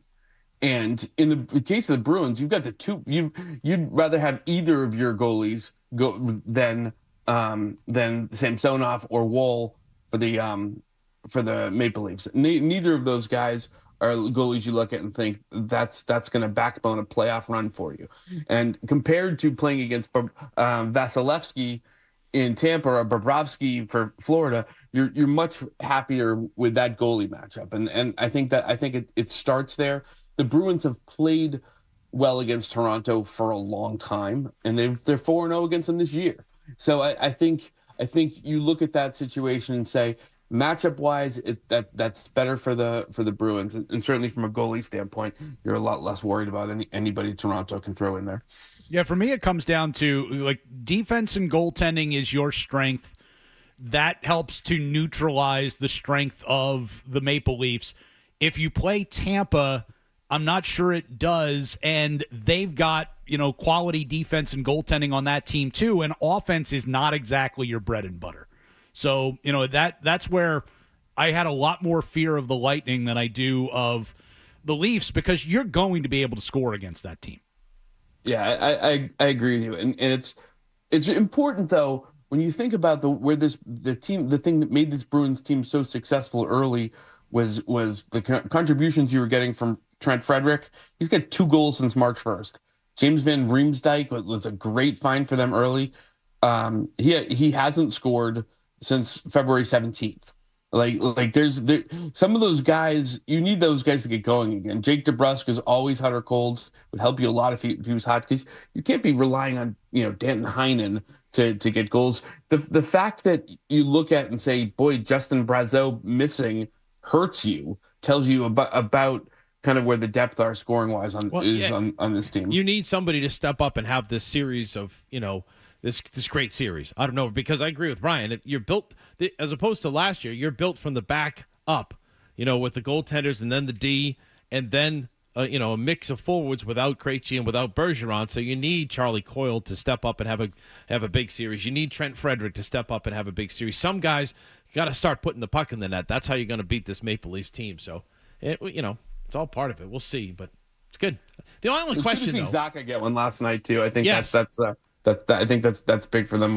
When he's playing well, they play well. He played well against Toronto earlier in when he had his hot stretch early in March. Toronto, 2 of those games were against Toronto. But that Zacha goal last night. Sorry, Dan, I'll let you follow up here in a second. But that Zacha goal last night, when that happened, you're like, yes, that's how you play the game. That's how you play the game for a big chunk of this season.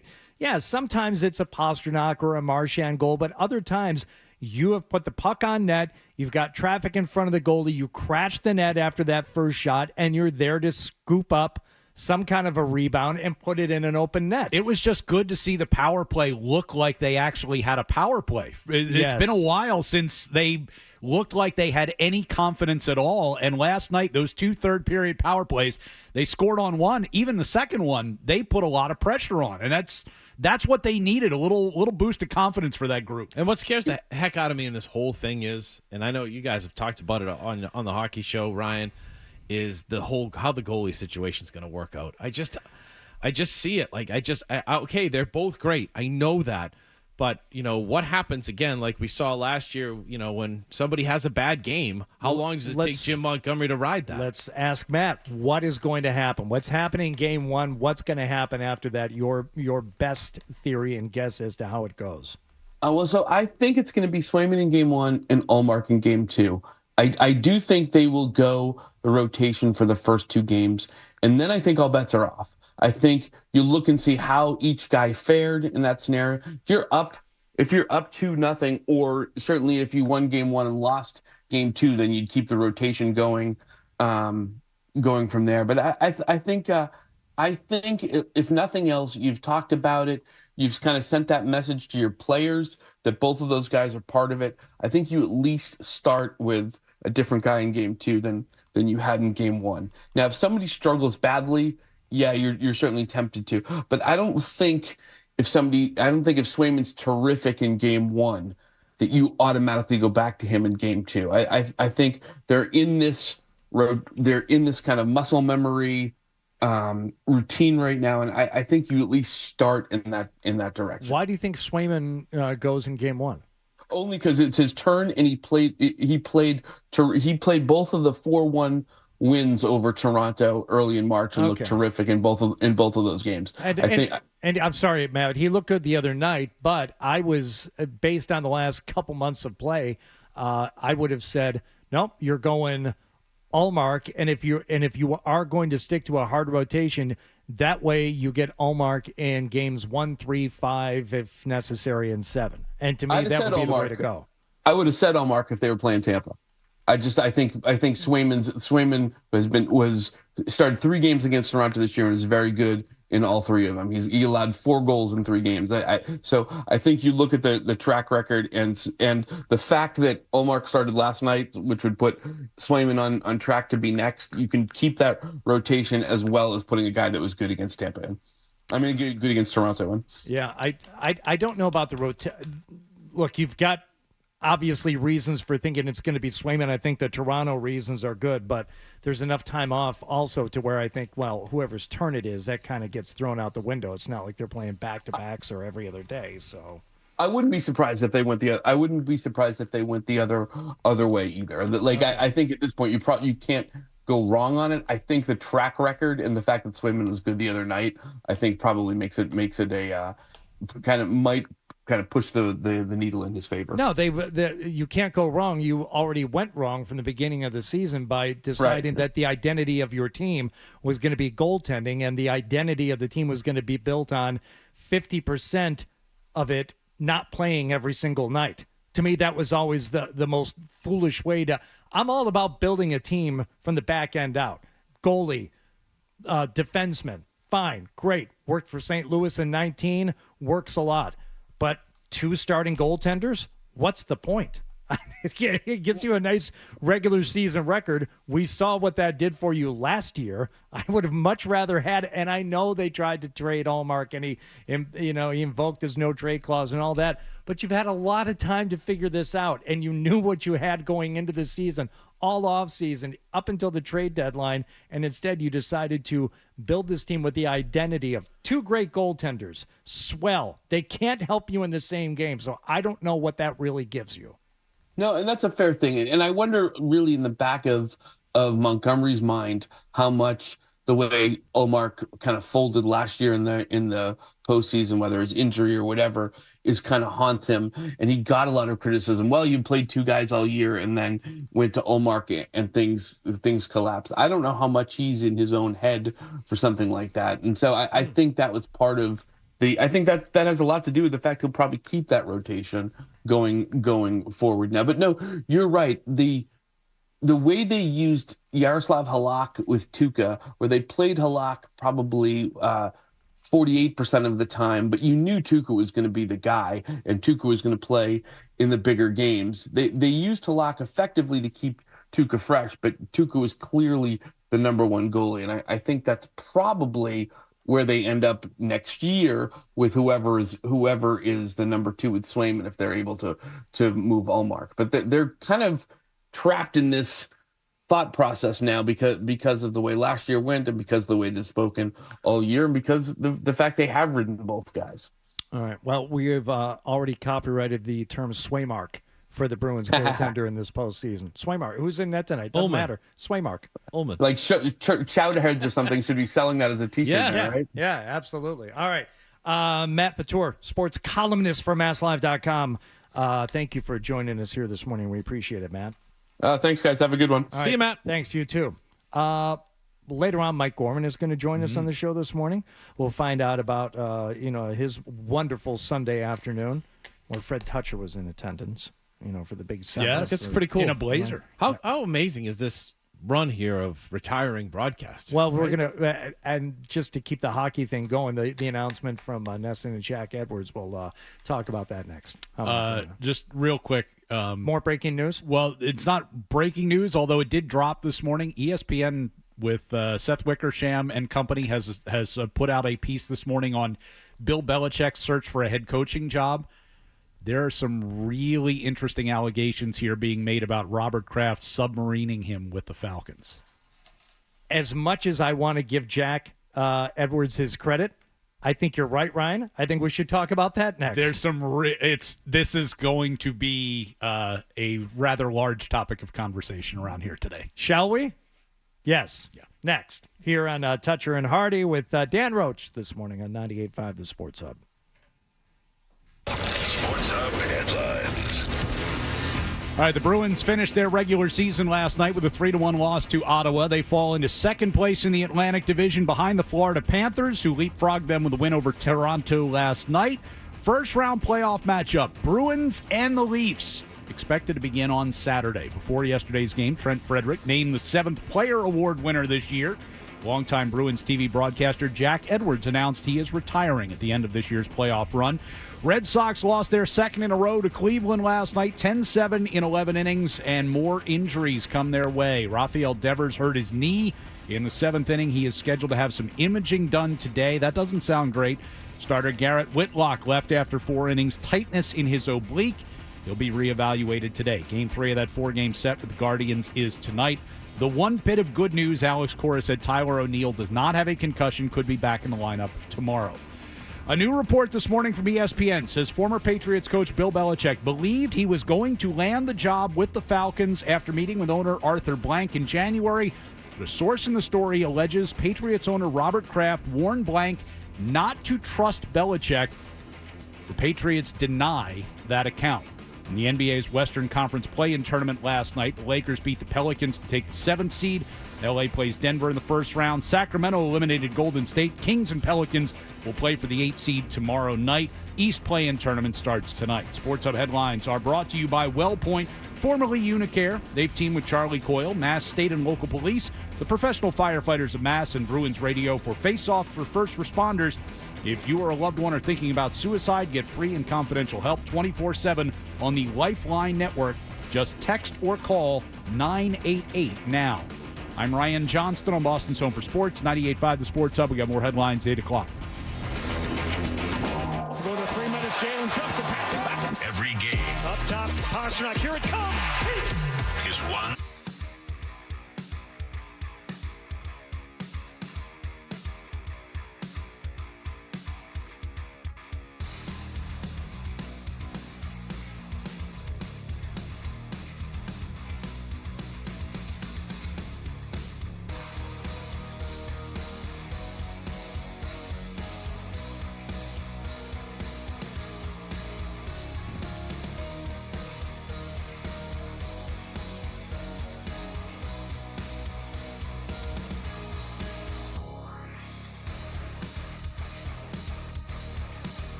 Toucher and Hardy is brought to you by FanDuel Sportsbook. Make every moment more with FanDuel. Fred Toucher and John Wallach are out this week, but lo and behold, Dan Roach is here.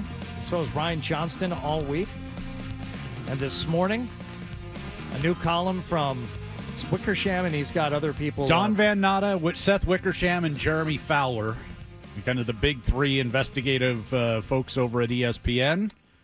Voted off the island inside Bill Belichick's failed job hunt.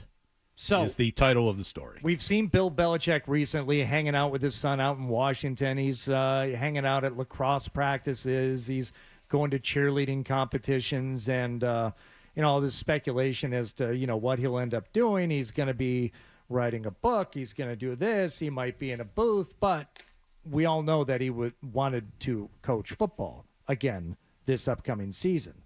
And according to Van Natta, Wickersham, and Fowler, he thought he had the Falcons job. He did. He said he was blindsided when the Falcons announced that they were hiring Raheem Morris instead. He had 2 interviews that he thought went really well. And in fact, as you get down through the story, the first one went particularly well. And Arthur Blank apparently walked out of that thinking that Belichick was his guy. Got with his kind of brain trust there with the Falcons, and a lot of the people there weren't all that thrilled with the idea of working alongside Bill Belichick because they didn't necessarily believe that Belichick, when he told Blank that he was willing to give up total authority and work with other people handling the roster duties and things like that. He was just going to be the coach. So let me read from the story here a little bit and paraphrase.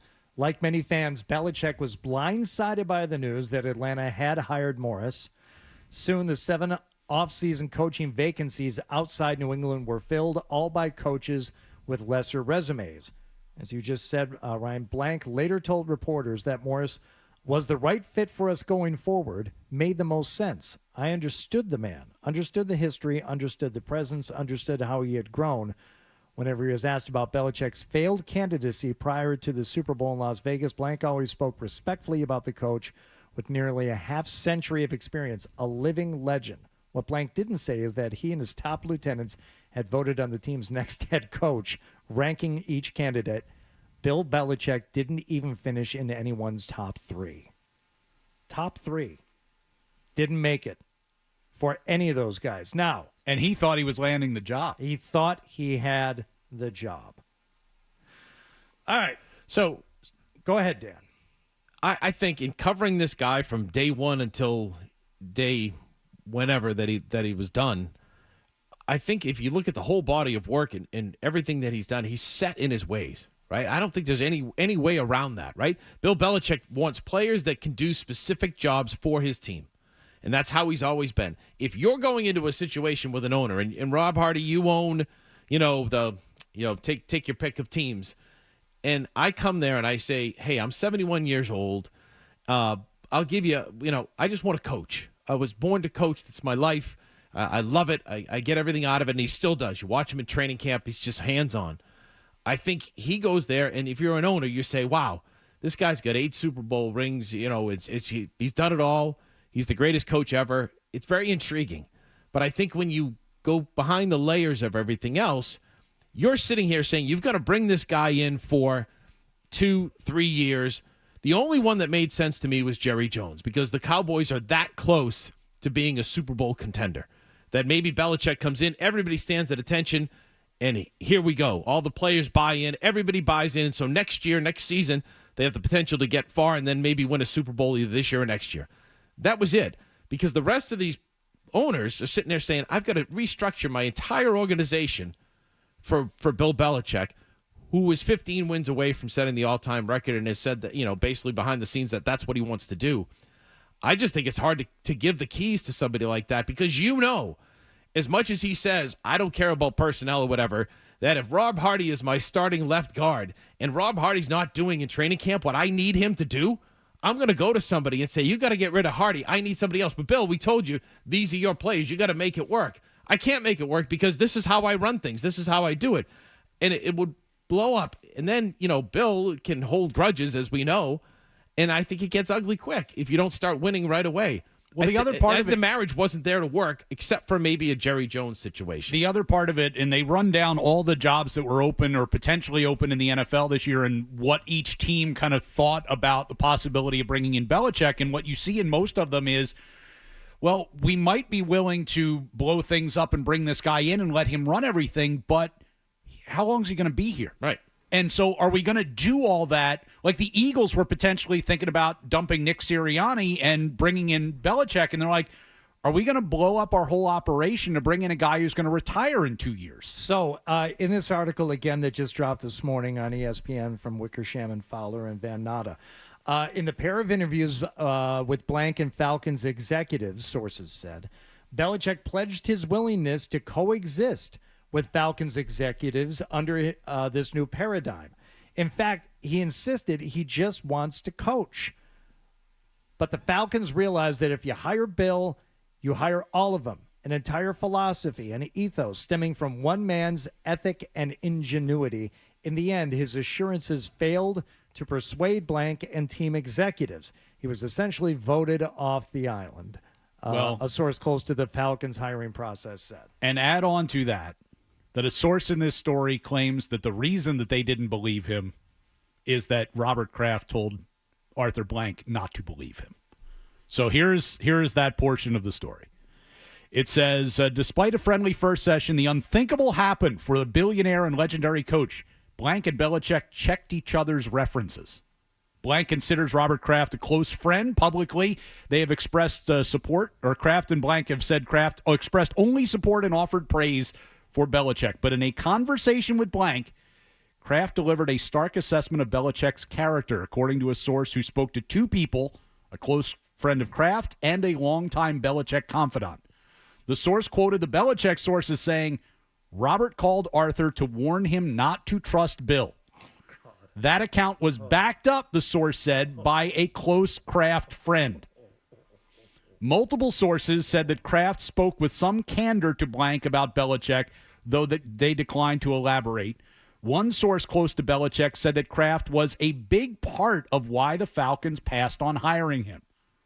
The source said Kraft made clear to Belichick or to Blank, quote, you'll never have a warm conversation with Bill, echoing what Bill Parcells told Kraft in 1996 when he wanted to hire Belichick. Blank likes coaches who feel part of the family, and it wasn't going to be that way with Bill.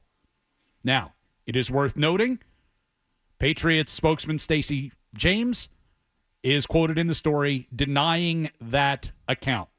Robert steadfastly denies saying anything negative to Arthur Blank about Bill Belichick after Robert and Bill mutually agreed to part ways. In fact, Robert advocated for Bill to get the job.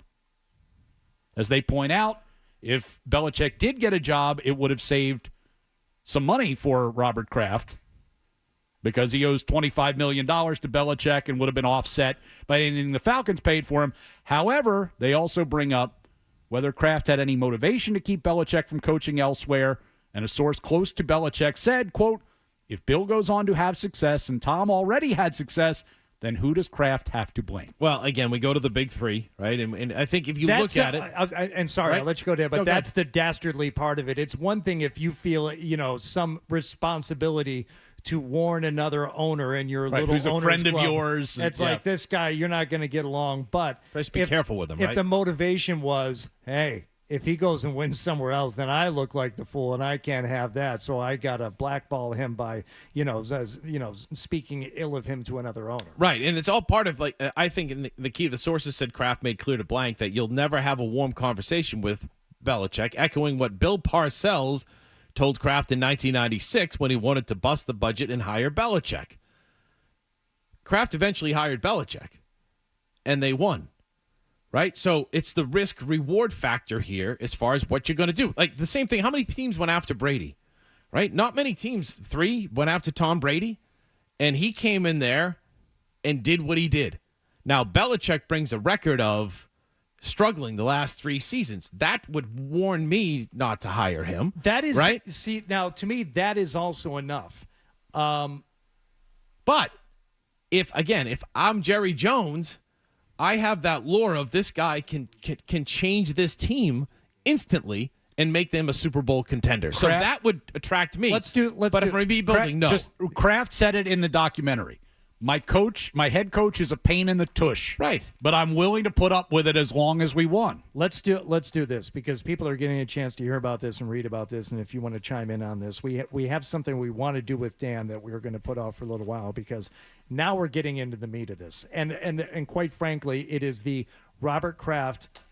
And again, this is a source who spoke to two people, a close Kraft friend and a longtime Belichick confidant. The source quoted the Belichick source is saying, Robert called Arthur to warn him not to trust Bill. And the account was backed up, the source said, by the close Kraft friend. And this is where we get into the warning versus what blank may have decided on his own. And all this dropping this morning from ESPN. So we'll continue with this. Mike Gorman's still going to join us at 8:20. But we'll get the headlines here in a few minutes as we continue here on Toucher and Hardy, which is brought to you by FanDuel Sportsbook. Make every moment more with FanDuel. Toucher and Hardy, 98.5 The Sports Hub.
98.5 Sports Hub. On the air, online, on the app. This is how Boston sports fans start their day. Dutcher and Hardy on 98.5 The Sports Hub. Going through the ESPN article that dropped this morning, the column from Seth Wickersham and Don Van Natta Jr. and Jeremy Fowler talking about the fact that Bill Belichick thought he had the job in Atlanta, was blindsided when the team went in another direction, and reports that Robert Kraft had spoken to Arthur Blank, the owner in Atlanta, and said not to trust Bill, and the Patriots denied that this conversation took place, at least at that time. It is noteworthy to say that can't say what happened before that time when they had the official phone call. So I see that you employed this Bill Belichick fellow for several years. So the wording, and he listed you as a reference. What can you tell me about him? The wording on the denial is spokesman for Kraft strongly denied that Kraft said anything disparaging about Belichick during the owner's 2 phone conversations in January. Owners meetings, he might have said, I can't, Bill can't get it going. Like he could have been something frustrated. like that. He was Robert always has been a fan. So that's the first thing you think of when it comes to owning the Patriots. And if you pick up the phone and somebody calls me and says, hey, what do you think? The first thing you say is, this sucks. The losing is hard. And, I trust Bill in the process. He's done it so well for so many years, but I don't know what's going on and it's driving me crazy, right? Isn't that like the honest thing that you would say to a friend? If you looked at the situation from being afar from it, you know the guy, you know his track record, you know how hard he works and what he does. He could coach. But if you're looking at it the last 3 years, as you said, Hardy, it's been frustrating. So he probably talked to Blank and said he's a pain in the neck, but he wins. But he's not winning now. So it might be the time to say goodbye. There's a big difference between that and saying, don't trust this guy. Well, and I'd be surprised if if Robert said that. I really would, because their whole relationship was built on trust, right? That's what it's been. They had to have that relationship. How about this? Trust that Robert had in Bill that he would win. That's what the trust was about. I mean, yeah. But okay? But they lost. Not because you would trust him with your car or trust him to watch your house or trust him not to say trust anything the process that he goes bad through, about you behind your back. Trust in all right, I don't like this. I don't like the way you act. I don't like the way you treat people in and around this organization. But I trust as a result of doing this, you will win. And that is brought up in the article. Well, how could Robert really feel that way? They were together for 24 years. I'll tell you how. 6 Super Bowl championships in 9 appearances. AFC conference or AFC title game year after year after year after year. That's how you stomach all that. How would you keep that guy employed all that long if you didn't trust him? Because he won at an unprecedented level. Here's another bit of the story. It says, after an unprecedented run, after Spygate, Aaron Hernandez, after backing his coach and moving on from Brady, after disagreements, public and private, the owner had lost trust in Belichick, which was a key reason for their deteriorating working relationship and the end of the Patriot way. A second source close to Kraft said Robert found Bill to be extremely difficult and obstinate and kind of stubborn, and in the end, not worthy of his trust, and also very, very, very arrogant. They used very 3 times. Same source said he did not know if Kraft had warned Blank about Belichick's trustworthiness, but he said both Krafts felt betrayed by the coach. I don't think they'd try to hurt Belichick, but I don't think they'd try to help him either. They weren't going to try to sink him. He was finished as an effective head coach. Look at his last 4 years in New England, a disaster. If you're Arthur Blank, why do you want the headaches? I think you go back to what Hardy said. I totally agree with you. When you're winning, everything's great. When you're losing and you've consistently lost for the last 4 years, things change. As an owner, he's pissed, right? As a coach, my owner, I know he's pissed. So I don't talk to him as much. I don't tell him what's going on because I'm trying to win and get it back going again. So I think that animosity comes out that way. Now, if you take yourself away from the situation, I don't think it's what happened here is any different than relationships we've seen with Terry Francona and Red Sox management and ownership and what happened to him when they started losing, when they had the miserable failure. I think it's all part of the process. Now, I will go back and say that if I'm Jerry Jones, I think I would have hired him because you're looking for instant gratification with a Super Bowl, with a team that's ready to play and win a Super Bowl. You need 15 wins. Go get him in one season. Yes. Go get him 1 or 2 seasons and say goodbye. No, get him one. Win the Super Bowl this next year. Yes. Let's go 14-3 regular season, and then you can have one extra, with the cherry on top by winning the Super Bowl. But that's if you're what you want. The Atlanta Falcons, you're like, no, we have a plan here. We have players in place that we think can be good. But here's the problem with that. It's not going to work over 2 or 3 or 4 years. Okay, but it's not just about the players, because if, according to what we had heard and think we know about Bill, he was willing to concede some of that personnel responsibility and some of the GM duties, and it wouldn't necessarily be about the players. If you're talking about a team like Dallas that is that close, right? All we need is the coach. Okay, if all you need is the coach, hiring Bill just to be a coach still isn't the answer. You don't have to get into the personnel decisions, which Jerry isn't going to, let go of anyway. He's going to change a lot of stuff the moment he comes in there. And if you're that close, do you want a coach that's going to come in, even if it's under the guise of just coaching, that is going to change coordinators, styles, schemes, systems, schedules? You're this close, and now you bring in Bill Belichick, who's got a totally different idea about how to coach maybe from anyone else in the league. And that is still going to be a big, big change, even if he can't touch the roster. I would do it. Because I think you had enough time if you hired him in January. If you're that close, you bring in Bill Belichick, who's going to make all kinds Hardy, of look changes. at the Cowboys, though. How close is close, right? I think with a change of everything from day one in that building, starting in January, then they're that close. I think if you look at it where he just comes in and flies by the seat of his pants in June, I agree with you. But in talking about trust, I think you would have to put a tremendous amount of trust in him being truthful that he doesn't want to come in and blow the place up and basically rebuild it into the Patriot way. There's no question that's a consideration. Which, if I'm Bob Kraft and Arthur Blank says, do you think he's really capable of that? I go, no, I wouldn't trust him. And that's the genesis of this article. I think this article it's a big splash.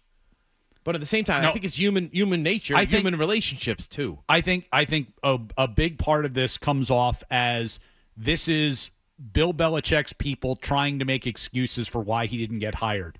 Absolutely. And we're going to point the blame in Robert Kraft's direction. He must have submarined his chances, because otherwise, Michael Lombardi, literally within the last 2 minutes, just tweeted about this story. And he's quoted in the story. Close Bill Belichick friend, all of that. What'd he say? And they're bragging about this, ? What Blank didn't say is that he and his top lieutenants voted on the team's next head coach, ranking each candidate. Bill Belichick didn't even finish in anyone's top 3. Comical. So that's the Belichick side, is how could they have not given him the job? It must have been evil Robert Kraft who took his chances away, because Belichick, as we know from the lead of the story, thought he had the job in his pocket. Right. He walked out of that first interview and went, nailed it. I'm the guy. Right. And I wouldn't expect Michael Lombardi to say anything else, though, right? No, but it echoes the Belichick side of this. And to the credit of the ESPN people, not a lot of people went on record on this, but they've got sources close to Belichick. They've got sources close to Kraft. How close? Telling different right? stories. But if you want to find out where it starts and but where there the is at least one is. source close to Kraft who said, yeah, that part about saying don't trust Bill, yeah, he did that. Yeah, the source who is a close friend of both, which I don't know. No, two separate. One source who spoke to a person close to Belichick and a person close to Kraft. And again, I'm just saying, be leery of these close sources and who they are. Okay, but there are. I agree. And we all want to know 5 minutes after reading it, okay, where did this come from? Right. What's the starting point of this? And it feels like it's Belichick, especially when you get to the quote, asked whether Kraft had any motivation to keep Belichick off the sidelines. A source close to the coach, close to Belichick, said, if Bill goes on to have success and Tom already had success, then who does Kraft have to blame? That source, Michael Felger. Okay. So that is... I believe I've heard that on the right. afternoon show once or twice. Hardy, I go back to what you said. What we said at the top here is that think about the situation. Take a step back. A guy that's been coaching for how long and has had success, and in the last 4 years hasn't had success. If I pick up the phone and I call the owner of that coach that hasn't had success, I think it's human nature to say things have unraveled. Things aren't how they used to be. The process isn't how it used to be. I trusted him. Say, here's the keys. You go win. That's why I brought him here, even though I knew he was a pain in the neck, like Parcells had said. I think it's just human nature that you have a conversation with another owner. You're going to talk. You're going to talk privately, and I'm going to be honest with you. Yeah. I just think he's the greatest coach in the history of the game, but he didn't win the last 4 years, and I'd be leery of hiring a guy like that. Wouldn't you? I would be, and quite frankly, and I just wanted to say this before we get too much further down the road about the sourcing and all this stuff. There are 3 reporters who put their name on this. Yep. It's Wickersham, Fowler, and Van Natta. So whether you think it's like, maybe they did this or that, you got 3 people sitting around talking about this saying, do we really put this in print? Because they know it's going to be. Well, not to mention, Wickersham especially. We know the stories that he has done about the inside work of the Patriots over the years. Like, he knows this stuff pretty cold. Yes. And to think that there was like any animosity or did Kraft really feel that way? He won so much. Yeah, go back and watch the Apple series, which he sat down for and had every opportunity to say, whatever he wanted. And a lot of the stuff in there, that's when he said, the guy is great, but he called the team and the relationship between going back to Brady dysfunctional. And he said, I was willing to put up with it as long as we won. He's a pain in the tush. And that's right. Thank you. He was the Kraft said he was a pain in the tush. Tush. Thank you. All right. We're going to continue with this a little bit later on. Mike Gorman is going to join us next, though, here on Toucher and Hardy, without his best friend Fred Toucher. I'm honored that he would be willing to come on with us anyway, even though Fred isn't here. But Mike Gorman will be here next on 98.5 The Sports Hub. Stay tuned for more Toucher and Hardy on the Sports Hub.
without John Wall.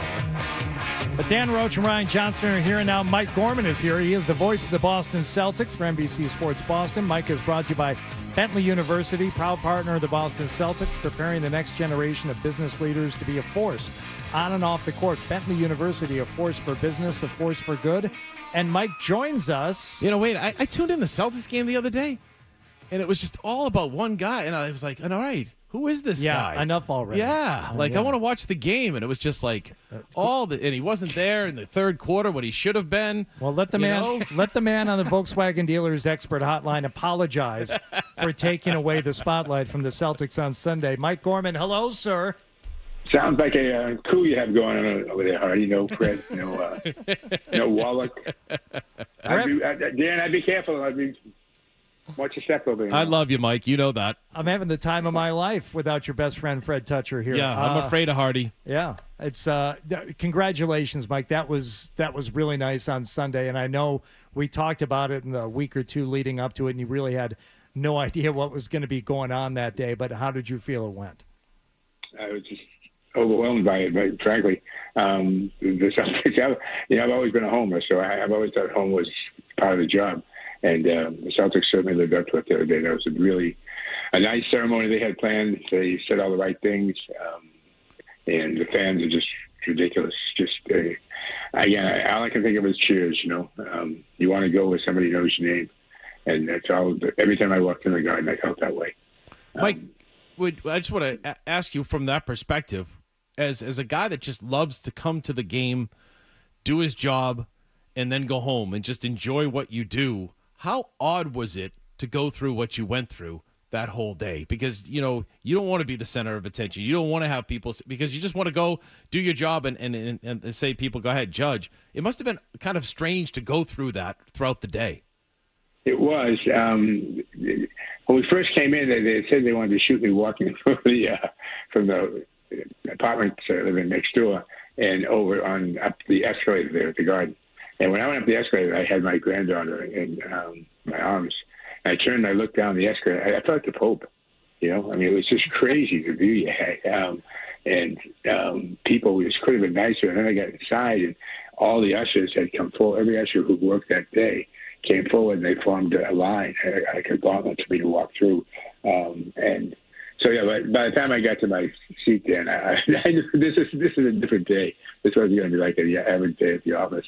And then I told Scal, and Scal was all for this too, and so were the people at NBC Sports Boston. I said, look, I'll try to do the game in the first half, but and I don't know whether I really can. I don't know whether I can have what probably is going to happen to me at halftime and sit out there and try to talk about Tommy in front of 11,000 or 12,000 or 15,000 people, however many were there. To be able to do that and keep my act together and then turn around and walk over and sit down and say, Sights and Sounds are brought to you by Citizens Bank. That wasn't going to work very well. So, so Eddie jumped in for me, and Eddie and Scal were great, both of them. That's all right, because on the radio side, Max sometimes just wanders off in the middle of the game for a little while. So I know. He does do that. Max is a character. That's it. Max is probably the funniest guy that is. You don't realize it unless you hang around with him. I sat across the aisle from him on the plane for many years. He's a character. He's a character of the first order. So, out of all the things that were said about you and done for you that day, what was the most surprising? What was the one thing that you didn't see coming? I didn't see Steve Paliuca saying 3, 2, 1, got it, and have 17,000 people join and scream at the same time. That was interesting. I can't really answer that question. I'll tell you why. Because I had no idea what to accept. Yeah. I had gone to Sean Sullivan about maybe a week ago. So it was one of the latter part of last week before this thing was going to happen. And I said, Sean, you got to let me know what's going on here. I got to have a feel for what's going on so I can handle it properly. And he looked at me and he said, Mike, we're not doing anything for you, so I don't know about what's going on. Love that. Yeah. I'm like, thanks, Sully. I appreciate that. So I went into this thing not knowing what was going to happen. And again, starting from going up the escalator and having the fans yell and have somebody yell out your name, that's crazy feeling, Hardy. So somebody walk by and they go, "We love you, Hardy, we love you, we love you." You're like, "What are you doing, guys?" It kind of throws you off guard. No, it took some getting used to. But I don't even get that at home, let alone anywhere. Mike, what have you loved when you look back now about that day, but also what have you loved about the job as far as what you've started out doing, wanted to do, and now looking back on it? What have you loved most about the job? That I worked with some people who believed in me right from the very beginning. And I can tell you, I've never in 44 years of doing this, I've never been called on the carpet. I've never had them say anything. I think I mentioned on the air, I don't know if you caught it, about 3 or 4 years ago, I had said something about the Celtics, and I had said I thought the ball was stopping at certain places and not going around like extra passes are not being made. You never see the hockey pass anymore with the Celtics. And the Celtics have been upset with me. And so I'm driving around that afternoon. I get Pelzer and Mads on, and Mads says, "We got Rick Grossbeck coming on," and they play my quote. And he goes, "Rick, what do you think of that?" And the pause, Rick said, "He's been around for 39 years. Maybe we should listen to him." That just was such an example of what my life has been like with these guys. They've always supported me. They've never given me any grief. Steve Paliuka has embraced me and my family as when he talks about family, there's no bullshit going on there. If you can break that out, yeah, that's fine. There's none at all. He's very sincere. I've we dined with him. We spent time with him in his house down on the Cape. We're very close to his kids. I was talking to Jesse, his son, the other night, who's in India, again, it's just remarkable what they say. They say family, and you go, yeah. Well, this is really true. It starts with Wick and Steve and goes right through the whole organization. They treat you like you're part of a family. So that would be the thing that I would say, Dan, is probably the biggest thing I'll take with me from this. And Wick said, he'll be sitting with me and Pags during the season. I lit up with that one. That's good. Now I got a ticket. I can get in the door. So that'd be great. I know I can get in the door. Yeah, I got to say, Mike, the one thing I didn't think of and I thought was really cool, the naming of the table. And that is, you give me a dozen ideas, and it seems so obvious now, but I think that is a terrific honor. I think it's something that fits with obviously what you've been doing for decades, and it's something that will remain. And as opposed to naming a part of a concourse after you or this stand, no, the broadcast, right. The Mike Gorman broadcast table, I thought was Mike Gorman's restroom is right down here. I was going to say better than the men's room, right, Mike? No, but that to me that was really cool. I saw that and I'm like, oh, good for the Celtics. That makes sense. I don't know how you felt about it or feel about it now, but I think that is about perfect and a perfect way to honor I'm thrilled with that because, and I'm thrilled that they did it. But selfishly, my wife said to me, she said, that face, that's for the camera's face. Everything, it's like a billboard. Every time I go by that, they're going to see it's going to be Mike Gorman up there. And so that's really nice. It'll be a nice way to every game that is played in there. Somebody's going to look up at some point and see my name. So, yeah. But I never would have thought of it. If you told me, I was just hoping when I saw there was no rocking chair, I'm like, okay, I think that's good. As long as good. I think what would be nice now, and this is something for the general public to undertake, is to start incorporating Gorman as a first name for male or female children. We see it a lot with Brady. Oh, this is my dog Brady. This is my son Logan. Oh, I get it. You love Boston, but Gorman. I think Gorman Thomas used to be a hitter. Thomas comes to mind. Milwaukee Brewers, right? Just, but there's not a ton. Name your dogs Gorman too, right? Yeah. I don't know. Do you like dogs, Mike? Are you okay with that? Well, we've been talking about getting a dog. I always said I'd get a dog once I retired because I don't think it's fair to get a dog and go on a 12-day road trip and leave him in a kennel somewhere. So I'll be around much more now. So yeah, that's in the work. That'd be great though if you have company over and they say, "What's the name of your dog?" and you go Gorman, and they're like, "Wow, this guy's got a little ego, huh?" Yeah, exactly. Yeah. All right, so I guess we would be remiss if we didn't ask you about Fred Toucher's, participation, however limited it was. He was at the little post-game party. He was wearing both a hoodie and a sports coat.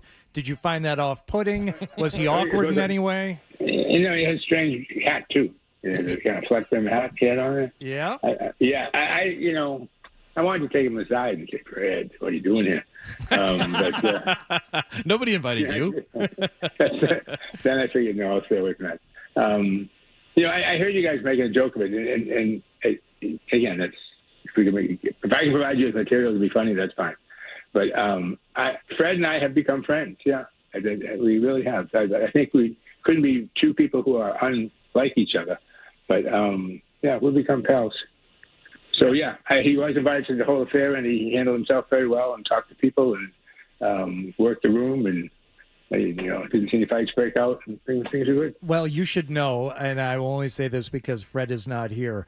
I can't think they take this stuff, though. Be careful. Well, no, I can't think of anyone that Fred has consistently, over the years, never had anything other than the highest regard for, and as you said, like a true friend, and the way he speaks about you in not a reverent tone, but as you said, like as an actual friend, but somebody that he truly admires and respects, and it meant a lot to him to be included in any way in that day. So, I think you made his day by making him a part of your day, and it was not lost on him at all. So pretty cool.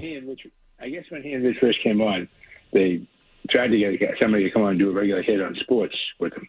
And I guess they had tried quite a few people before they got to me. I had no problem with it. And I said, sure. Not knowing that the very first question that would be asked me is LeBron James, who is it?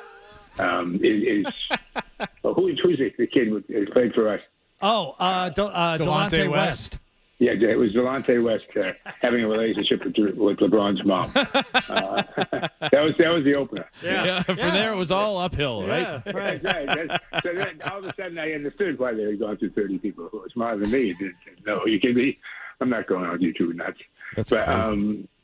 So I did go on with him, and that's Fred remembers that. And that was really the basis of our friendship, because he said afterwards I wasn't afraid to come on and take my chances with him. With everybody else in the sports community in Boston was like, those guys won't be around for it. Because that's when. Do you remember all that with BCN? Well, I was just going to say, Mike, when I first started at BCN, and it was Christian who said, "Hey, do you want to have Mike Gorman on?" I'm like, I would love to. I don't know that Gorman's going to want to come on with me, this new guy who just showed up to town, and you were maybe my first regular guest, and we had long conversations about basketball that I'd play in the middle of a rock show, and during the weekdays. Yeah. And well, yeah.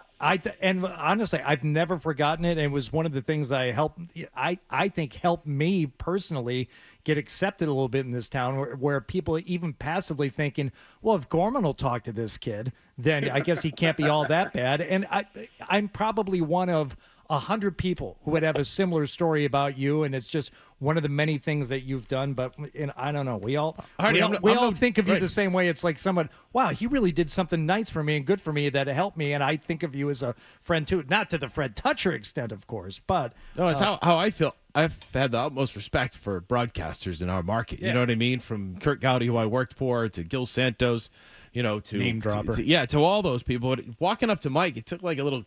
I had to muster up some courage just to say hi and introduce yourself, because of the respect that I have for what he does. Yes. You know what I mean? It's like he's the professional, the ultimate professional that everybody wants to be in this business. So, Mike, everybody appreciates what you've done for all of us over the course of your broadcasting career. Thank you. I really appreciate that, Dan. Let me ask you a quick question, Dan. When do you, when they throw out the first pitch at a Red Sox game, when whoever does that, when do they do it? Like hours before the game, or like 10 minutes before the game? No, right before the game. Yeah, about 10 minutes before. Why you throw out the first pitch? The rumor is I am going to throw out the pitch. Not sure. Yeah, in a game, maybe in June or something. Two things, Mike. One is just get yourself comfortable. And if they say get on the top of the mound, don't listen to them. To get where you're comfortable, go down a little bit, and then aim high. Aim high. Try to throw it over the catcher's head because it's never going to go that far. You don't want to throw a ground ball. That's the only thing you don't want to do. So practice underneath in the tunnel, but behind the dugout, and just throw it high. Throw it high. Nice quick follow through. Throw it high, and you'll be fine. I knew you'd have the right thing to say again. I knew you. Well, we told Gronk to spike the ball on the mound when he was on with us on Monday morning. He did it. Maybe you should do a jump shot. Just a nice follow. No. Got it. Yeah. I want to throw a curveball in the outside corner. No, there you go. Mike, we'd be remiss if we didn't ask you the 64-18 Celtics start Sunday at 1.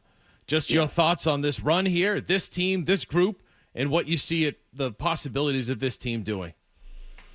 I don't think there are any excuses. They will be the first ones who won't give you any excuses. I think they're the favorite going into this.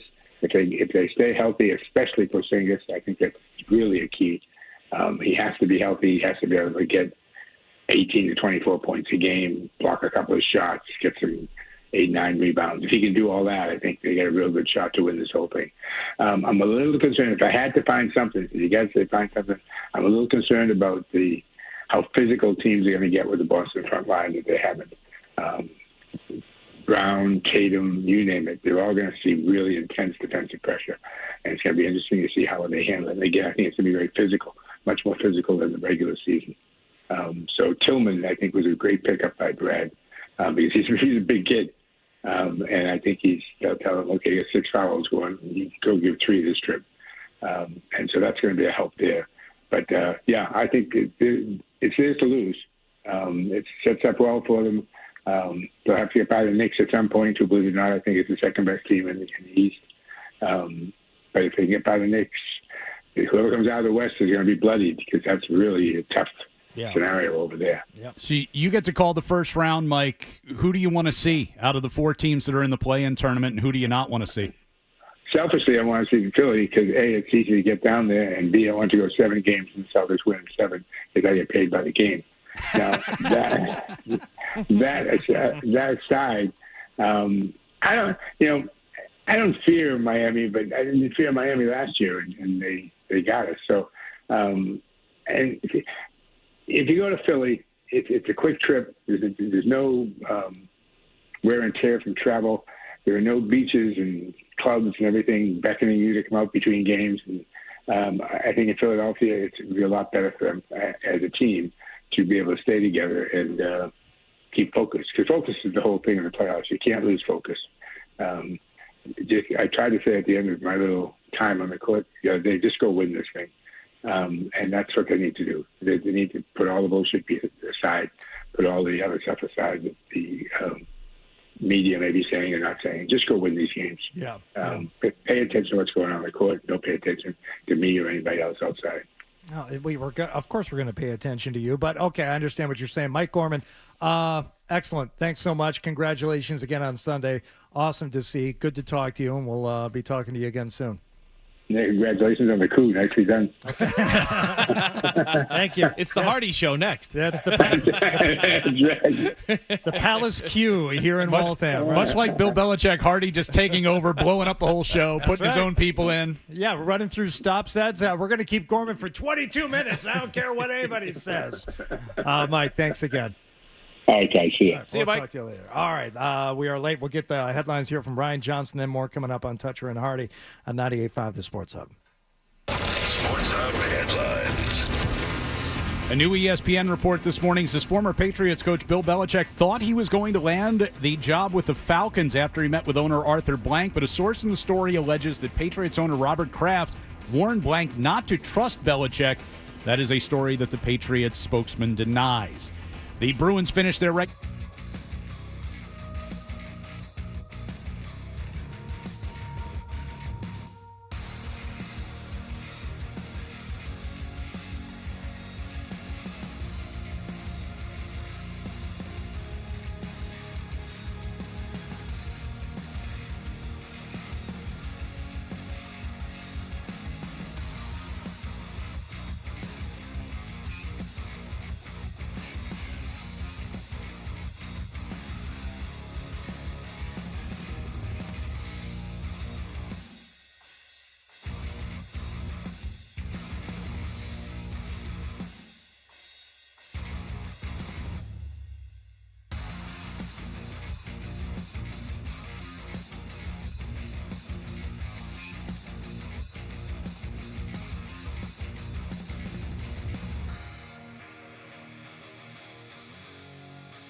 Right and never wrong. Right here.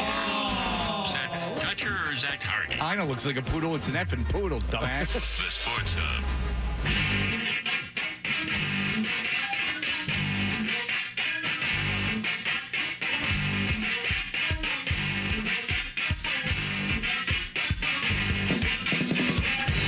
Toucher and Hardy here on 98.5, the Sports Hub. We are brought to you by FanDuel Sportsbook. Make every moment more with FanDuel. Billy Jaffe will join us at 9 o'clock here this morning. Dan Roach is in. From where? Along with Ryan Johnson from WBZ TV. Thank you. His daughter. Like that quarter zip you got on. That's nice, huh?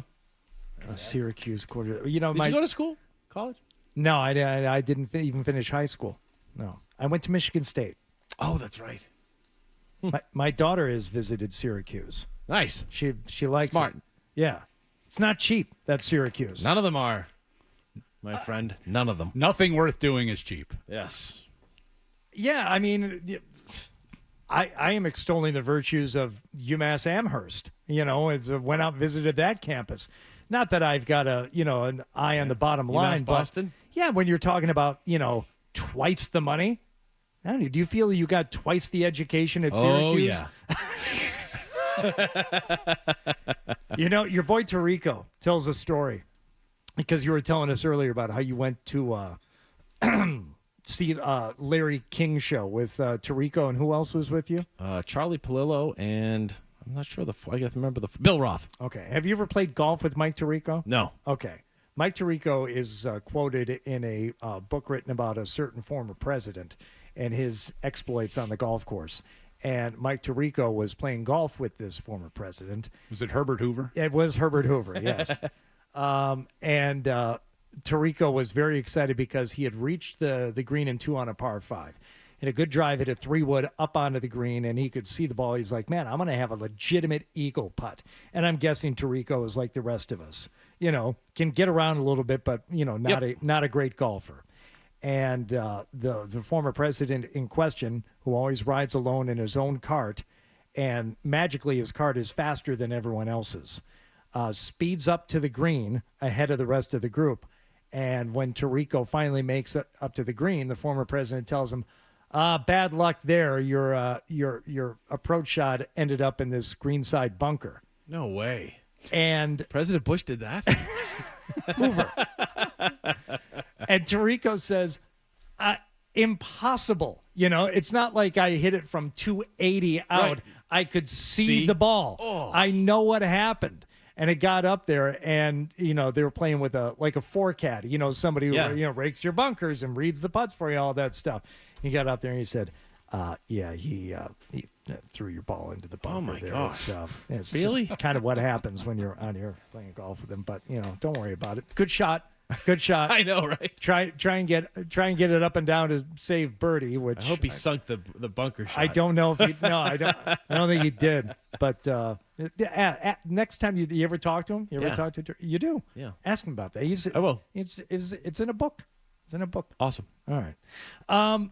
So the Bill Belichick article here that we were talking about earlier from Van Natta and Wickersham and Fowler, it just dropped this morning on ESPN. Again, you could probably say that the very start of it maybe came from the Belichick camp, explaining why he didn't get the job, how he was surprised he didn't get the job in Atlanta. And there are sources on both sides of this. Among the things in the article that Robert Kraft, according to this column, spoke with Arthur Blank in Atlanta and warned him against hiring Bill Belichick, saying he couldn't be trusted. Another Patriot source says that did not happen, that conversation did not take place.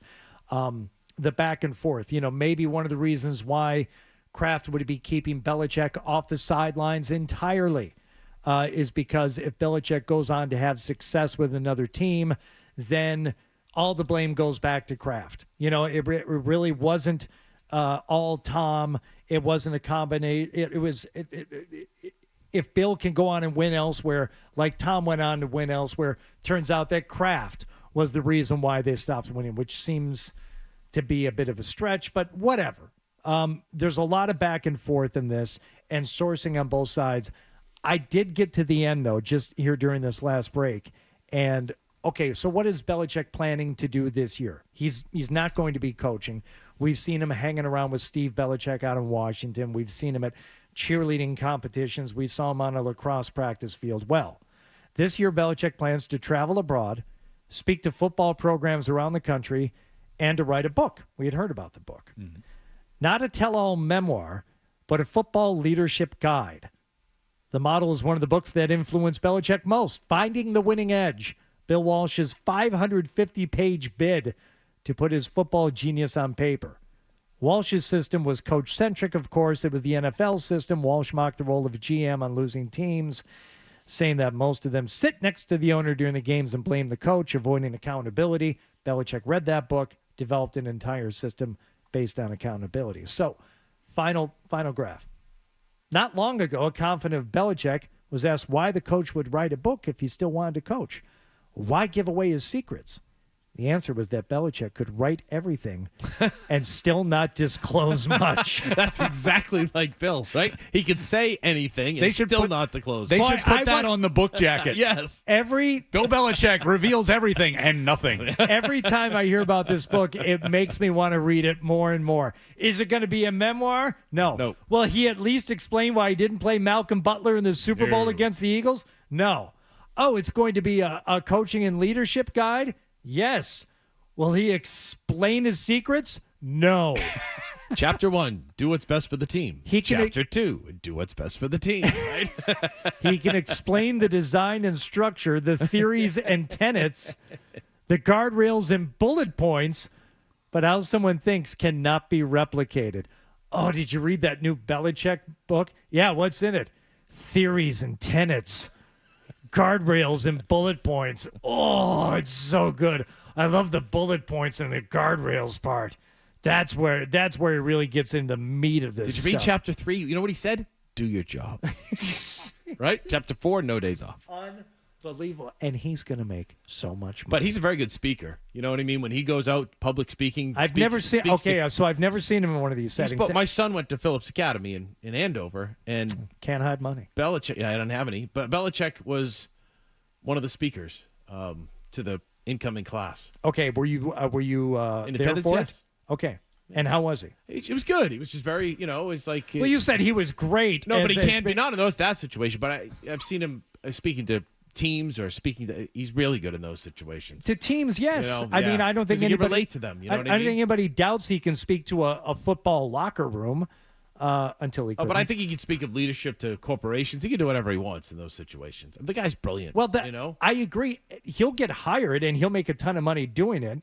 Is he good at it though? I mean, if you're not a fan of Belichick or know anything about what he did as a Patriots coach, you're just a casual fan. You know who he is, but you don't know much else. Are you going to walk away from one of those talks and say, like, that was amazing? I think that answer would come from like a Devin McCourty. He would say absolutely yes. For a guy that listened to him for how many years? What he would say on a daily basis before games, but if you're Super just Bowls. if you're like Belichick, we got word on the midday show that Belichick was speaking at the convention for micro fridge. Yeah. And like there's a picture of him up on stage, and that's what I'm kind of wondering is if you're just some guy from, Ohio who happens to sell micro fridges, but you're not a football fan, is Bill Belichick interesting to listen to, give a keynote speech? That's a good question. I think so, yes, but I haven't been in that particular situation. But you don't sell micro fridges. When we listened to understand. him on that top 100 players, the panel and everything, he was unbelievable. Football. But I think away from football and leadership and everything else, he can talk about anything. Guardrails, sure, bullet points. We're late. We got to go. Billy Jaffe's going to join us at 9 o'clock here on Toucher and Hardy on 98.5 The Sports Hub.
Tire Studios, the home of the Patriots, the Celts, the Revs, and the Bruins. Boston's home for sports is 95, the Sports Hub. Beasley Media Rotation. Sports Hub headlines. New report this morning released by ESPN says former Patriots coach Bill Belichick believed he was set to land a job with the Falcons after his meeting with owner Arthur Blank back in January, but a source in the story alleging that Patriots owner Robert Kraft spoke with Blank and warned him not to trust Belichick. The Patriots are denying that portion of the story. Bruins finished their regular season with 3-1 loss to Ottawa last night. They finish in second place in the Atlantic Division behind the Florida Panthers. That sets up first-round playoff matchup against the Toronto Maple Leafs. Series expected to begin on Saturday. Trent Frederick named the Bruins' 7th Player Award winner last night. Longtime TV broadcaster Jack Edwards has announced he will be retiring at the end of the Bruins' playoff run. Red Sox lost their second in a row, losing to Cleveland 10-7 in 11 innings last night, and the injuries continue to pile up. Rafael Devers hurt his knee, making a defensive play. He is scheduled to have some imaging done on that knee today. Starter Garrett Whitlock left after 4 innings with tightness in his oblique. He will be reevaluated today. They'll play the Guardians again tonight in Game 3 of the 4-game series. By the way, Alex Cora said yesterday Tyler O'Neill, no concussion, could be back in the lineup as early as tomorrow. Western Conference play-in tournament in the NBA last night. Lakers beat the Pelicans, and Sacramento eliminated Golden State. So the Warriors are out. Sacramento will play New Orleans tomorrow night for the 8th seed. LA gets the 7th seed and a first-round matchup against Denver. East play-in tournament starts tonight with Philly against Miami and Atlanta at Chicago. Headlines are brought to you by East Coast Metal Roofing, the official roofing partner of the Boston Celtics. Mention 98.5 The Sports Hub. Get 10% off your new roof. Visit eastcoastmetalroofing.com. I'm Ryan Johnston on Boston's Home for Sports, 98.5 The Sports Hub. More headlines in about 30 minutes. Hold everything 98.5 The Sports Hub has to offer in the palm of your hand. I need that. Listen live. Get breaking news. I need it. Download the Sports Hub app. We're back with Toucher and Hardy on 98.5 The Sports Ed, no Wallach, Dan Roach, Ryan Johnston both in, and now Billy Jaffe is our Bruins analyst for Nesson. Delivered by Granite City Electric's GCE Night Train. Electrical contractors, get on board the GCE Night Train. Order your materials to be delivered overnight to the job site. The following morning, save time and money. Go to GCEnighttrain.com. Billy joins us on the Volkswagen Dealers Expert Hotline. Hi, Billy. Hi, Hardy. Good morning. How you guys doing? Good. Hi, Billy. How you feeling? Roach, I'm doing good. I'm getting there, man. I'm getting there. It is. I'm hop along, but it's. I'm starting to feel like I'm not honestly turning the corner totally, but I'm getting through it, bud. Thank you for asking. Those home games, you got to stand up at the desk instead of sitting down. I got to tell you, it's a little extra strain. It you know what, RJ, it is, but it isn't. After a while, sitting all game the night before, that because I have the back incision, the posterior, it started to get a little aggravated there. So standing up, the feet may be a little sore, but it may have actually helped. I don't know. Listen, we get through it, all good. Yeah, enough complaining. I know. Let's go. Let's get to the playoffs finally. Well, yeah, let's do that, because based on the way they've played these last couple of games, Billy, I was half convinced that they were losing these games on purpose because they were afraid of Tampa. I mean, you barely put any shots on net 2 nights ago. 3 shots in the first period last night. I'm thinking, these guys are tanking. These guys don't even want to win these games, not because they're so good. The only way they can lose is to purposely lose, but they're looking at the seeding and they're like, yeah, let Florida take on Tampa. We'll take Toronto. I mean, am I completely out of my mind to think that maybe that was somehow part of the game plan these last 2 games? I mean, I don't think anything overt like that, but if it came into play, I mean, it's got to be right. Be careful what you wish for, too. Yes, they have dominated Toronto in this regular season. They're 4-0. 2 games did go to extra ice. You had one went to OT and one to the shootout. But the Bruins did do very well against them. They've done very well in the playoffs historically against Toronto. I think the last 6, they're 6-0. You go back a while. But I don't think any NHL player would ever say we really are going to play this way just to get that opponent when it's all said and done. I do think that they would have Look, I think Tampa would be a tough opponent. There's no doubt about it. But 5-on-5 numbers, the Bruins are significantly better than Tampa. And if you keep it a 5-on-5 game against them, I think the Bruins would have done okay. It would be tough. I still think it's going to be very tough against Toronto. Very tough. I do. Toronto's a little bit different team than we've seen. They last played in early March. I think it was like 2 games in a week, if I remember correctly, when they played. They made a couple of acquisitions after the Bruins last saw them. They feel a little better about their game. They haven't won their last, I think it's 2 of 3, if only because, they're finishing off. They kind of knew where they would be established, Hardy. So let's see. But this Bruins team did not play well. Understatement. Their last couple of games. Although the last 20 to 25 minutes of last night's game, all of a sudden was like, okay, they're the Bruins again. All right, we see that that's the Bruins team we know.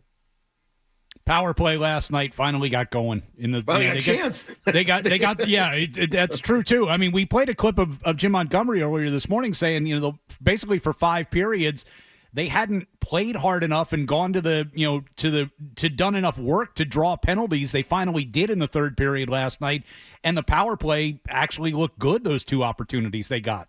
Yes, it did. And it's Pavel Zacha's line, who ends up getting that opportunity. It's basically 2 lines. It's the Zacha line, the Coyle line. Then you put in different people. The Zacha line has Kevin Shattenkirk at the point, and JVR last night was in front. And JVR played an integral part of being net front on there, taking the Ottawa defender with him, and then leaving the basically when the puck came through from the point from Shattenkirk, there was Zacha to pick up the change and deposit it upstairs. Shattenkirk and Pasta RJ have developed some pretty good chemistry this year. They've had numerous plays where you said, "Oh my!" Like great plays, great passes, great chemistry. So I think there had to be some type of connection there. That's why Jim Montgomery and his staff put those guys together. It was a very simple power play. It was work it to the side, but not hold it. It was work it up top, and then when the lane was presented, get the puck through. Such an important part of the power play is D-men getting pucks through. So let's see if they try and build on it, RJ. And keep this. We'll call it line power plays, line 1 and line 2, the Zacha line, and then the Coyle line. Billy, if this team is to win a playoff series this year against Toronto, what in your mind, and again, we see things unfold over a game-by-game basis, but what in your mind do the Boston Bruins have to do well and have to do right in order to win? Well, I haven't been able to dig totally deep on Toronto, but I can tell you they can score. They're right up there at the top of the NHL of producing goals. They have a very good, it's not as scary good as power play Rochi as Tampa's is, but it's still very good. And it's kind of cliche, but if you give them the opportunity, especially their top 4 or 5 guys, their top 2 lines to get around, flying around without structure, meaning the opponent having structure, that's when you're going to get screwed. You're going to get messed up by them. The Bruins seem to have their antenna up, their defensive antenna, their structure antenna up, playing the Toronto Maple Leafs this season. 2 games were 4-1 Bruins victories. I mean, they never allowed more than 3 goals against them this year. So if they have that structure, which they're going to need, and they're gonna, I mean, this is typical playoff hockey stuff that you're going to need some big saves from your goalies, plural, because I do think both will play. But it's all to me. It's all about keeping as much 5-on-5 and hold on to that structure. Don't force pucks to the middle of the ice on your backhand. Don't make hope plays. Push everything in. You do that. Yes, it's going to be physical. Toronto, the hit totals aren't always the same rink to rink, but Boston and Toronto have 2 of the most hit totals in the National Hockey League this year. I think they're both in the top 4 or 5 in the NHL. So it's going to be very physical. So be smart with the puck. If they want to try and run around, do that, great. You guys take advantage of it. I think the Bruins can beat them down low. Their offense, when they're generated from down below the goal line, Rochi, is when they're at their best. Yeah, I think we've seen that, and I also think you're right to wonder, and at least I worry about how they're going to be able to get the puck moving out of their own zone and through the neutral zone once they're into the zone. And I think you're right, Billy. Like from behind the net, you can generate offense from back there.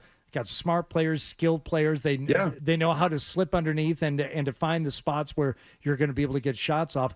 I just worry as things tend to clamp down in the playoffs. Are they going to be able to are they going to have anything close to a clean entry into the zone, or are they going to be battling for every puck on a dump and chase? Because based on what we've seen them play like over the last month or so, it's kind of those old habits popping up again. Just bad passing to get out of their own end and not much ability to make it through that neutral zone with any kind of speed or momentum. When they're not playing well, that has been there. But all you need to do, Hardy, is go back to the stretch of Nashville, Carolina, Florida, and then Pitt when they won 5 of 6 before these last two games, against Washington and Ottawa. And they did an awful lot of that. They did. They were able to get clean. They were able to get pucks in deep. They were able to, they went against a tough Nashville team. They were in Carolina. They beat them. Then at home against Florida, a team that creates chaos better than anybody in the NHL. Yep. And remember how aggressive they are, Florida, on their forecheck. The most aggressive forecheck club in the National Hockey League, especially based on dump-ins or wraparounds. That's what Florida does, and the Bruins did handle that. Now, they're going to have to do it against this Toronto team. I guess one of the questions that I have, too, is everybody says how this Toronto team is going to be different, and they might be, but is it enough? It's all going to be about, is Matthews and Marner and Tavares and Nylander, are they willing to lead by example for this Toronto team? And if they are, then it's going to be even that much more difficult for the Bruins. But if the Bruins can get to those guys and you can kind of take away some of their will, well, I think the Bruins will have their way. But on the flip side of that, the Bruins ought to be able to score in this series. I mean, you don't want to play 6-5 games against Toronto every night, but their goaltending is still suspect after all these years. Yeah, I would agree. It's, Samsonov has played better lately, and he's been more the guy, even though, if I remember correctly, right, RJ, the Bruins saw Joe Wall the previous two times they played. Toronto, by the way, has one more game tonight. It doesn't matter, obviously. It'll be interesting to see who they dress and who they don't, and then we'll have even a more, ability to dig deep into them starting tomorrow in their lineup. Their goaltending can be okay. But again, Samsonov's been better. Their defense, they added Joel Edmondson, big guy. They added Ilya Lyubushkin right before the deadline, a physical guy. They've had this other player, Benoit, back there, who's been playing 6'3", about 220, 210, big guy. They brought in length. They brought in more snarl, RJ. Let's see if that helps them come playoff time. But in theory, if the Bruins play their way, they should have some opportunities. Again, I go back to the earlier in the season. It was 2-4-1 victories. I'll take 4 goals any day against Toronto, and I'll take just giving up 1 goal against them. All right, Billy Jaffe, we appreciate it. Now, if you are looking for you throughout these playoffs, where are you going to be? What are you going to be doing? I know you bounce around a little bit. Well, not the first round. All Nesson. Can't wait to be a part of it. Love it. I can't wait to hear Audio Slave on Saturday night. So Nesson. 8. I'm hearing 8, but not official. It may even be by the time face-off happens a little later. We'll see. But that's because it's Toronto, the opponent. Hockey night in Canada. Get your coffee. Take your no-dose. That's all right, because that'll mean hockey night in Canada means we get you for like an extra 22 minutes at the pregame. Those hockey night, seriously. I'm like, I thought this game started at 8. It's 8:30. It'll be like 8:25. Would be my guess. My gift, I'm going to guess like 8:20. That's just my guess. Again, nothing official. There are 2 games scheduled for the NHL playoffs on Saturday. We're told one is early, and when I say early, like 4 or 5 o'clock. And the next one, the next one's late at 8. It's got to be. It's again hockey night. It's Bruins. It's a mega matchup for the networks. Even though the American network, and this one will be on. It's Nesson. It's all about Nesson, but locally, but nationally. Say that again, Billy, so we hear it. Nesson. There you go. Nesson. Thank you. Locally, that's spelled Nesn. Spelled WBZ. Come on. Nationally, it'll be on. I think Saturday's game is TBS. Nationally. But we have all games locally in the first round. But they're going to love the matchup, too, because even though Toronto's a Canadian market, it's got great storylines. So it'll be a ton of fun. So I'm around Hardy all this first round and all Bruins all the time, and can't wait. I just, get through those last 2 games, even though you wanted to see them. Again, I'm happy they played better the last 20, 25 minutes. At least that felt like a dominant team that we all felt they should do to Ottawa. But They didn't for 35 minutes. So they did it, and okay, fine. Now you move on. Now you just do what you got to do now and get into the playoffs. Take a day-to-day to relax, and then get ready Thursday and Friday with good practices. Real quickly, Billy, do you have any indication if it's going to be Olmark or Swayman in game one? None. No, I'm just going to guess Olmark. That's what I'm going to guess. But no indication. We heard different earlier. It's Swayman's turn. I don't know, but the turn thing is it's too far apart. The turn doesn't matter from a Tuesday to a Saturday. It always matters. Olmark was better since the trade deadline, right? So you go with Olmark. Swayman was really good against Washington. Swayman was excellent against. That was an excellent performance. It's a great question that I'm sure Jim Montgomery will be asked, especially with Toronto media coming to town, maybe 200,000 times between now and Saturday when it's announced. The Toronto media always bringing the buttes. All right, beautiful. Thank you, Billy. Continue to feel better, buddy. Yep, thanks a lot, guys. See you, Billy. We'll see you there. See you later. A little sneaky thing about Hardy is about the home advantage. Like, I hope the Gardens rock it because last year the Bruins 1-3 at home in the playoffs. Celtics 5-6 at home in the playoffs last year. Yeah, I don't. Doesn't really matter, right? Home. I don't think so, with the exception of, and I pushed back on this too, playing in Carolina, where I don't know that the record is necessarily different, but that building is, I guess, absurdly loud.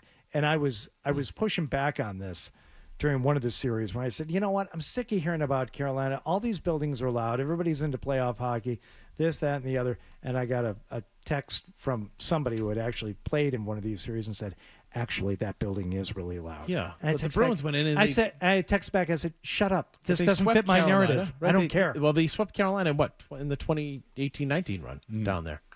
In Carolina, so it couldn't have been that loud. Yeah, and does that translate to an advantage? Right. Just because it's loud, whatever.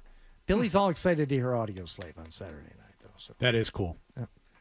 I like that. Do you know the name of the song, Ryan? Cochise. That's didn't even.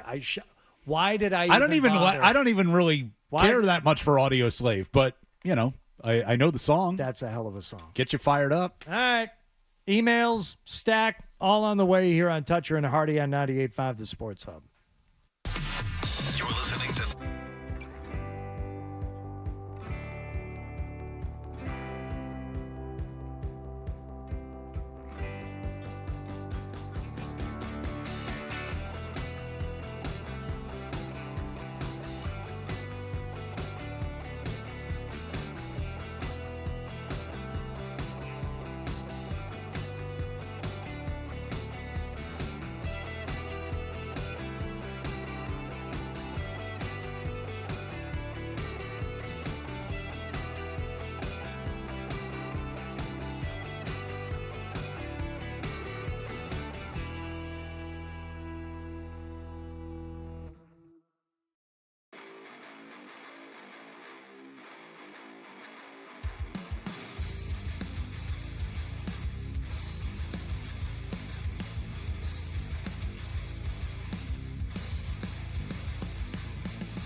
The email bit.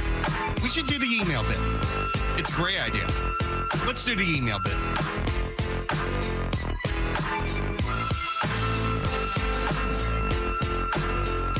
Let's do the email bit. On Toucher and Hardy. Which is brought to you by FanDuel. FanDuel Sportsbook, make every moment more with FanDuel. We were talking yesterday when, who was here yesterday? Oh, Paul Perillo. Because Paul likes to make sport of me because once I made the mistake of saying that some music that he was listening to or somebody from the Patriots.com was crap because I'm like, it's too happy. I need more angst in my music. They're like, oh, Mr. Artist. I heard that. Yeah. There's a ton of happy songs out there. Okay, so this is why I brought it up again today. Number one, because there is an email. This from Paul. He said, sad songs are better, and the genius of that is explained in the Revisionist History podcast episode, King of Tears. Takes it a step further and explains why. He Stopped Loving Her Today is sad, while Wild Horses isn't, even though it should be. As a big music guy, I think you'll enjoy it. So I figured if anybody would try and make a case for happy songs, right?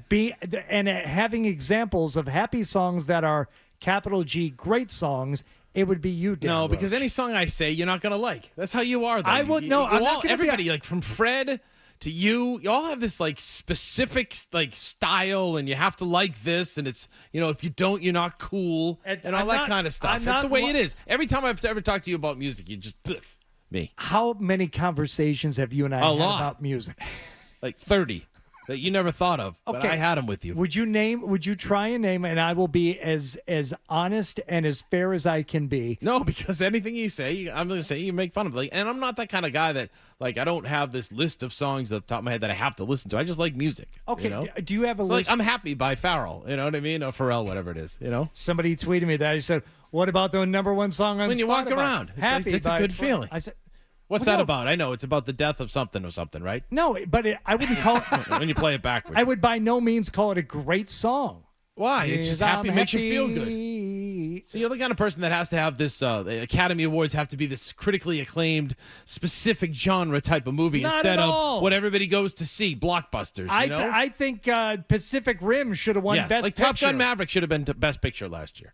You walked in, you left, it felt great. You cut 20 minutes out of that, though. That's fine. And it's a great movie. Yeah, you got and it's a great movie. movie. Cut 20 minutes out. Why are you being so shorter? Specific? Because it should have been shorter. Why? It was What do long. you have to do? Where were you going? You know what's interesting about the first Top Gun, which I made the kids watch like homework before I would take them to see Top Gun Maverick? Yep. Sitting down and watching it now, sneaky, not a lot of flying airplanes in Top Gun. It's true. There's there was no 3, maybe 4 scenes where they're actually in the aeroplanes, and there's some like medium shots or far aways where you can see the planes flying. But anytime they're in the cockpit, those guys aren't flying. Well, as opposed to Top Gun Maverick, those guys are in airplanes, and there's a crap ton of flying scenes in it. Pre-CGI, kind of sneaky expensive to rent out some naval aviators and have them fly around for you. Okay, but even then, can't you do more of that B-roll footage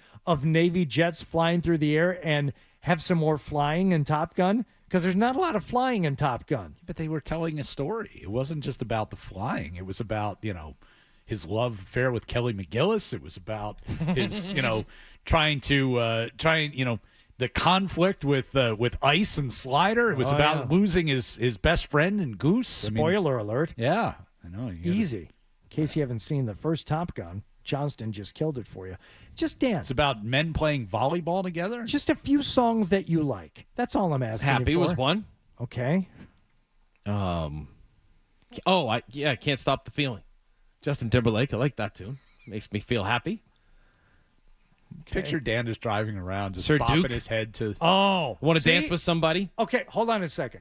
Now, Sir Duke. What's it about? Go ahead, tell me.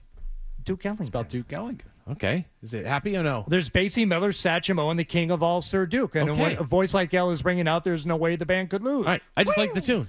You can feel it. Yeah. I love that song. That is a capital G great song. See? That is a happy song. See? We found some common ground. I told you I'd be fair. Walking on Sunshine? Katrina and the Waves. Yeah. It's time to feel good. All right.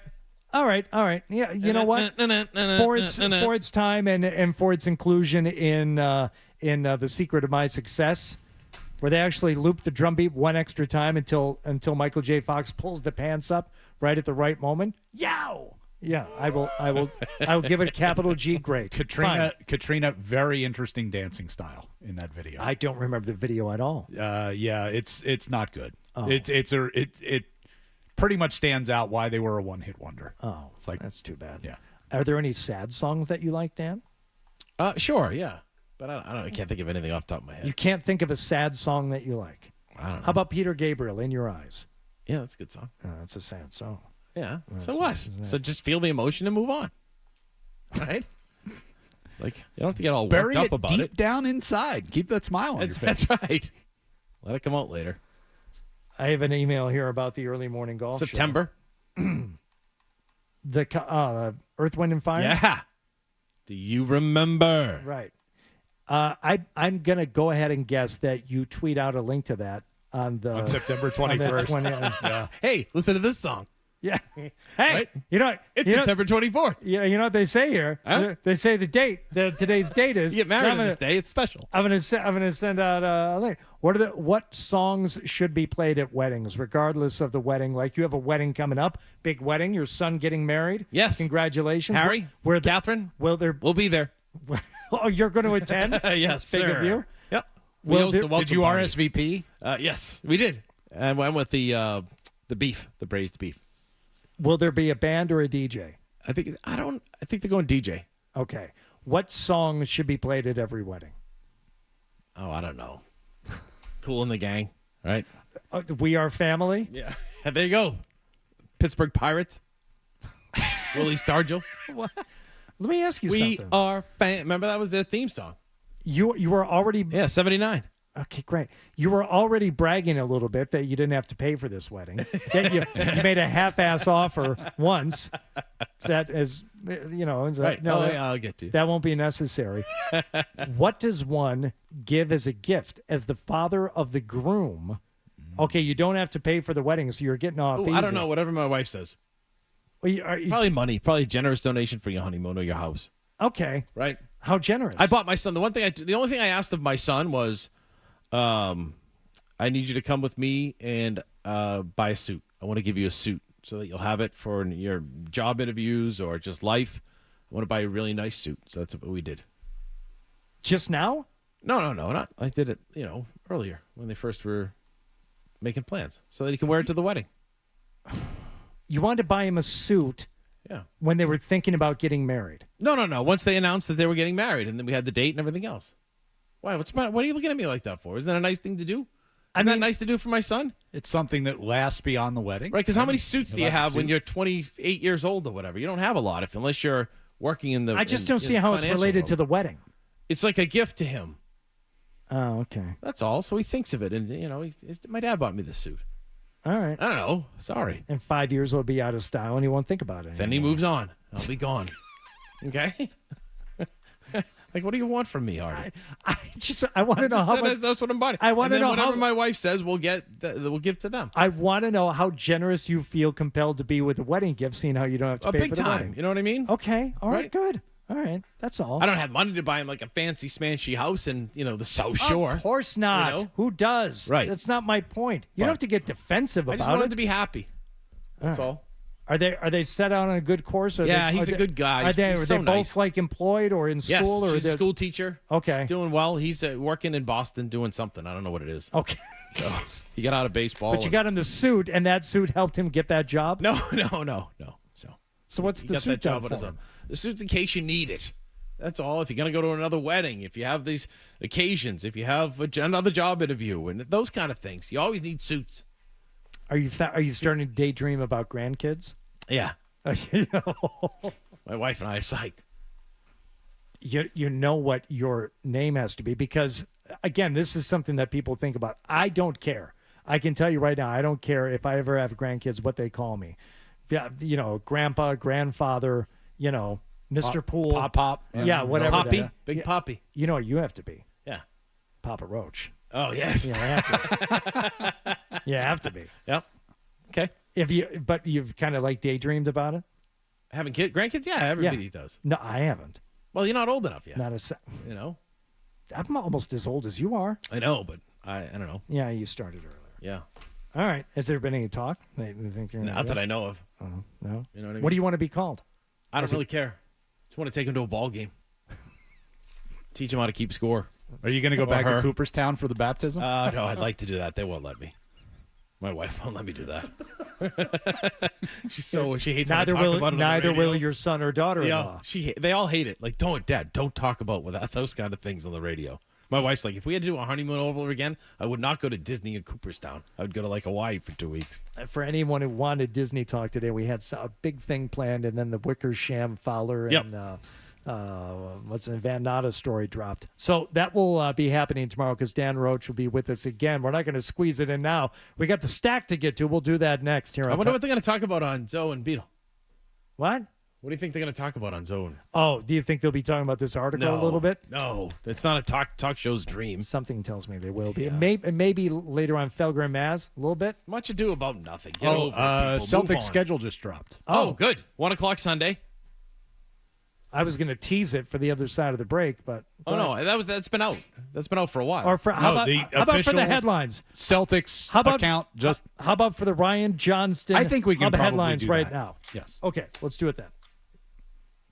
Sports Hub headlines. I'm going to hold off on it, though. I'm not going to put it at the top. I'm going to make them wait for it. See? So good. Smart. Bruins finished off the regular season with 3-1 loss to Ottawa last night. They drop into second place in the Atlantic Division. That means Toronto Maple Leafs are coming to town for the first round of the playoffs. That series expected to begin on Saturday. Yesterday, Trent Frederick named this year's 7th Player Award winner, and longtime Bruins TV broadcaster Jack Edwards announced he is retiring at the end of the playoffs. New report from ESPN this morning says former Patriots coach Bill Belichick believed he was going to land a job with the Atlanta Falcons after he met with owner Arthur Blank. A source in the story alleging Patriots owner Robert Kraft warned Blank against trusting Belichick. Patriots spokesperson denies that part of the story. All right, Celtics will begin their playoffs on Sunday. We knew that. 1 p.m. start time. That game will be televised nationally on ABC. Game 2 will be at the Garden on Wednesday night at 7 p.m. Then it goes Saturday, Monday, Wednesday, Friday, and Game 7, if necessary, would be Sunday, May the 5th at TD Garden. Opponent still to be announced. Eastern Conference play-in series begin tonight with Atlanta and Chicago and Philadelphia taking on the Heat in the West last night.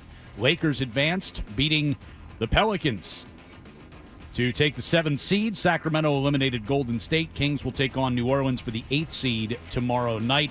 Red Sox lost to Cleveland again last night, 10-7. Rafael Devers hurt. He'll get some imaging done on his knee today. Garrett Whitlock left early. He's got tightness in his oblique.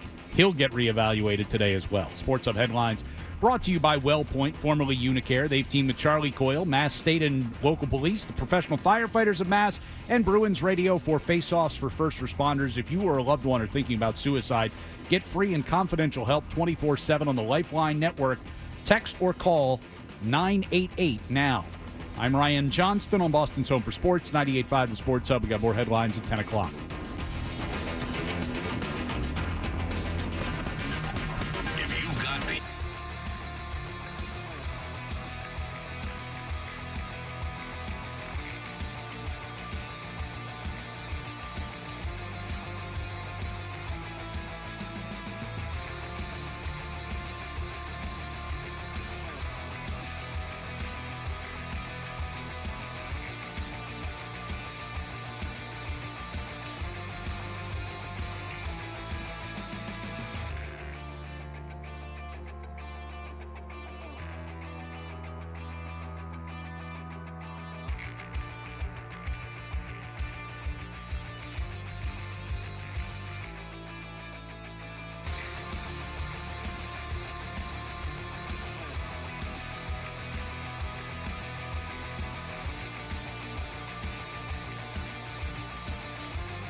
Flows. 98.5 The Sports Hub. We know what you're thinking. What could I possibly have missed from the show? It's time for The Stack on Toucher and Hardy.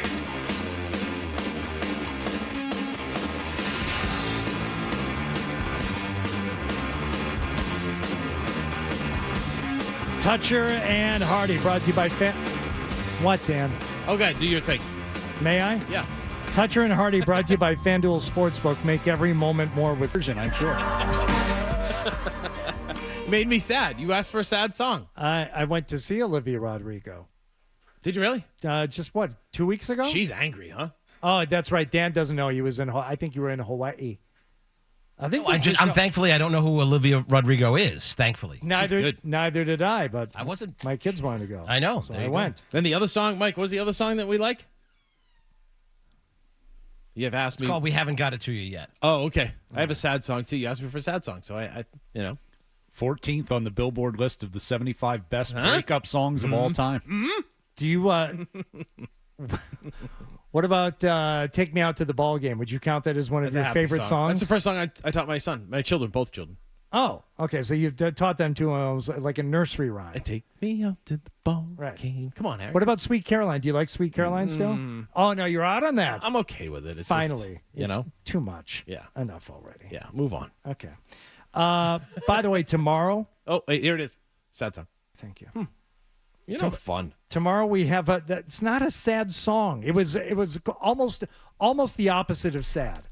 You'll be in my heart. It's okay. That's what you want. You want your sad songs to really be, it's okay. It's okay that you're sad. You're not really sad, and it's okay that you're sad. Yes. It's okay. That's not really sad. All right. Well, you judge it however you want. There was a criteria put in? Was there written what it rules? is? Yes, that it be sad. You know what that it is? the actual sad song be sad. It's sad to Roachy the empty nester over here because he's thinking about his. When my daughter goes, we're done. Yeah. Wow. We'll have a pair of tickets for Kevin Hart to give away tomorrow, 6:50 a.m. The Kevin Hart Acting My Age tour is coming to MGM. Wow, MGM Music Hall at Fenway. Good for Kevin Hart. Good for the promoters. Good for everybody. Have you been there? I have, and I am happy that comedy is experiencing this, this real peak right now, resurgence, and that guys like Nate Bargatze and all these comedians can sell out the Garden.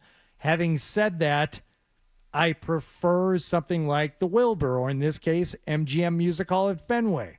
And we'll have the tickets to give away tomorrow morning here on Toucher and Hardy, because my wife is a big Kevin Hart fan, and the last time we saw Kevin Hart was at the Garden. And in order to make it feel like a real show, you got to buy really expensive seats to actually be close so you're not just watching it on the screen. Most people don't mind it. I get it. Good. Keep selling out the Garden. All these comedians are great. I love them. But I love the fact that Kevin Hart is going to be at the MGM Music Hall. Well, I think that's a nice place to watch a comedy show. I think I've seen one concert there, but I think that's going to be a great venue. I've seen two. One on the floor and one up high. Who'd you see? No, I won't who make do you fun. think I'd see? I don't know. Come on, you know me. Who do you think I would see? It was one of the first concerts Katrina ever. and the Waves. No, it was one of the first concerts ever at the place. Thank you. Dan knew. What? Neil Diamond? No, close. Kind of. James Taylor. Bingo. Did he sing that? Twice. Did he sing that Mama Fenway, Can I, he sang Fenway, Mama Can I have Grandma Can I have another Coke? Love that song. Yeah. No, you don't. I do. No, you don't. I was there when he debuted it. I was like, I was From Me to You when he debuted that at Fenway. A little private gathering, just a couple of us and a guitar. That's like a life moment. It's like, where were you when the Challenger blew up? Where were you during the OJ chase? Where were you when you heard James Taylor Fenway for the first time? Right. Wow. Wow, what a moment. I've seen a lot of things in my life. That's one of them. Oh, being that close to James Taylor playing and singing anything would be cool. It's just a shame that it had to be that Fenway song. I mean, Fire and Rain would have been something. Yeah. That would have been good. Travis Kelce, this is part of the stack. Now we're getting the stories that we didn't do earlier in the show. Okay? He has a new job. His first regular TV gig. He is going to host Are You Smarter Than a Celebrity for Amazon's Prime Video. So this, forget about all of the primetime network game shows you don't watch now. Here's another one that's going to be on Amazon Prime. So now you have an excuse not to watch it because you're going to have to go on Amazon Prime to view But it. you can binge it. There's nothing quite like binging episodes of a game show. Even Jeopardy, which we record every night. Yeah, that's cool. We won't watch more than one episode at a time because that's enough. Yeah. We watched a Jeopardy for tonight. That's enough. Have you ever gone? And seen a taping of Yeah. Jeopardy? No. Have you? Yes. Yeah, that's why you asked. Have you Okay. seen any tapings No. of game shows? I saw Wheel of Fortune when that was in town years ago. That's not the same, though. No, Jeopardy was. It was on that one that I saw. Is that Mr. Nobody Likes Him Anymore? Is Kurt Schilling was on that Celebrity Jeopardy? How did he do? Not well, of course. So of course you were there for You mean it. the Yes, guy it was who an event. the guy who only thinks he knows everything didn't do well when he Yeah. was asked to actually know everything. Yeah, he did not do well. That's too bad. That's a shame. But it was cool though because I went down. Because it's on WBZ. I went down and just waited for him. Came out, talked to him before and after, and everything else. That was cool. I've done that with the Letterman show. Yeah. With Papelbon when he was on after one time. Ah. KG and Ray Allen went down. I think it did it together. So Okay. I've had some fun. Yeah. I see. I have the benefit of being one of those guys who thinks he knows everything, but also taking the online Jeopardy test, finding out that I know nothing and I shouldn't even try. Like, oh, you should go on Jeopardy because I can answer 5 or 6 questions correctly in the double Jeopardy round. Take that online Jeopardy test if you think you're good at But Jeopardy. you watch it all the time. So do you think you'd do poorly? I think I would do poorly. Really? Yeah. I mean, you got because you have to pressure's know. on, too. You got to know like all the mythology stuff. You have to know like ancient European history, and I mean you can study world capitals. I guess you could study bodies of water and maybe get a leg up. But at this point, if you don't know the order of the the books of the Old Testament, and outside of what I know from pop culture, I really don't. I mean, then you're not gonna. You're not. You're not. All right. So there you go. Travis Kelce is going to be hosting a game show. Are you smarter than a celebrity? I don't even want to find out anymore. I don't care. How about that? Jack Edwards, we mentioned this briefly earlier. It was announced yesterday by Nesson. Time for me to get off the ice. This is the quote from Jack Edwards. I've tried, but I can't get the words out when I need them. So time to go before I become the pylon out there.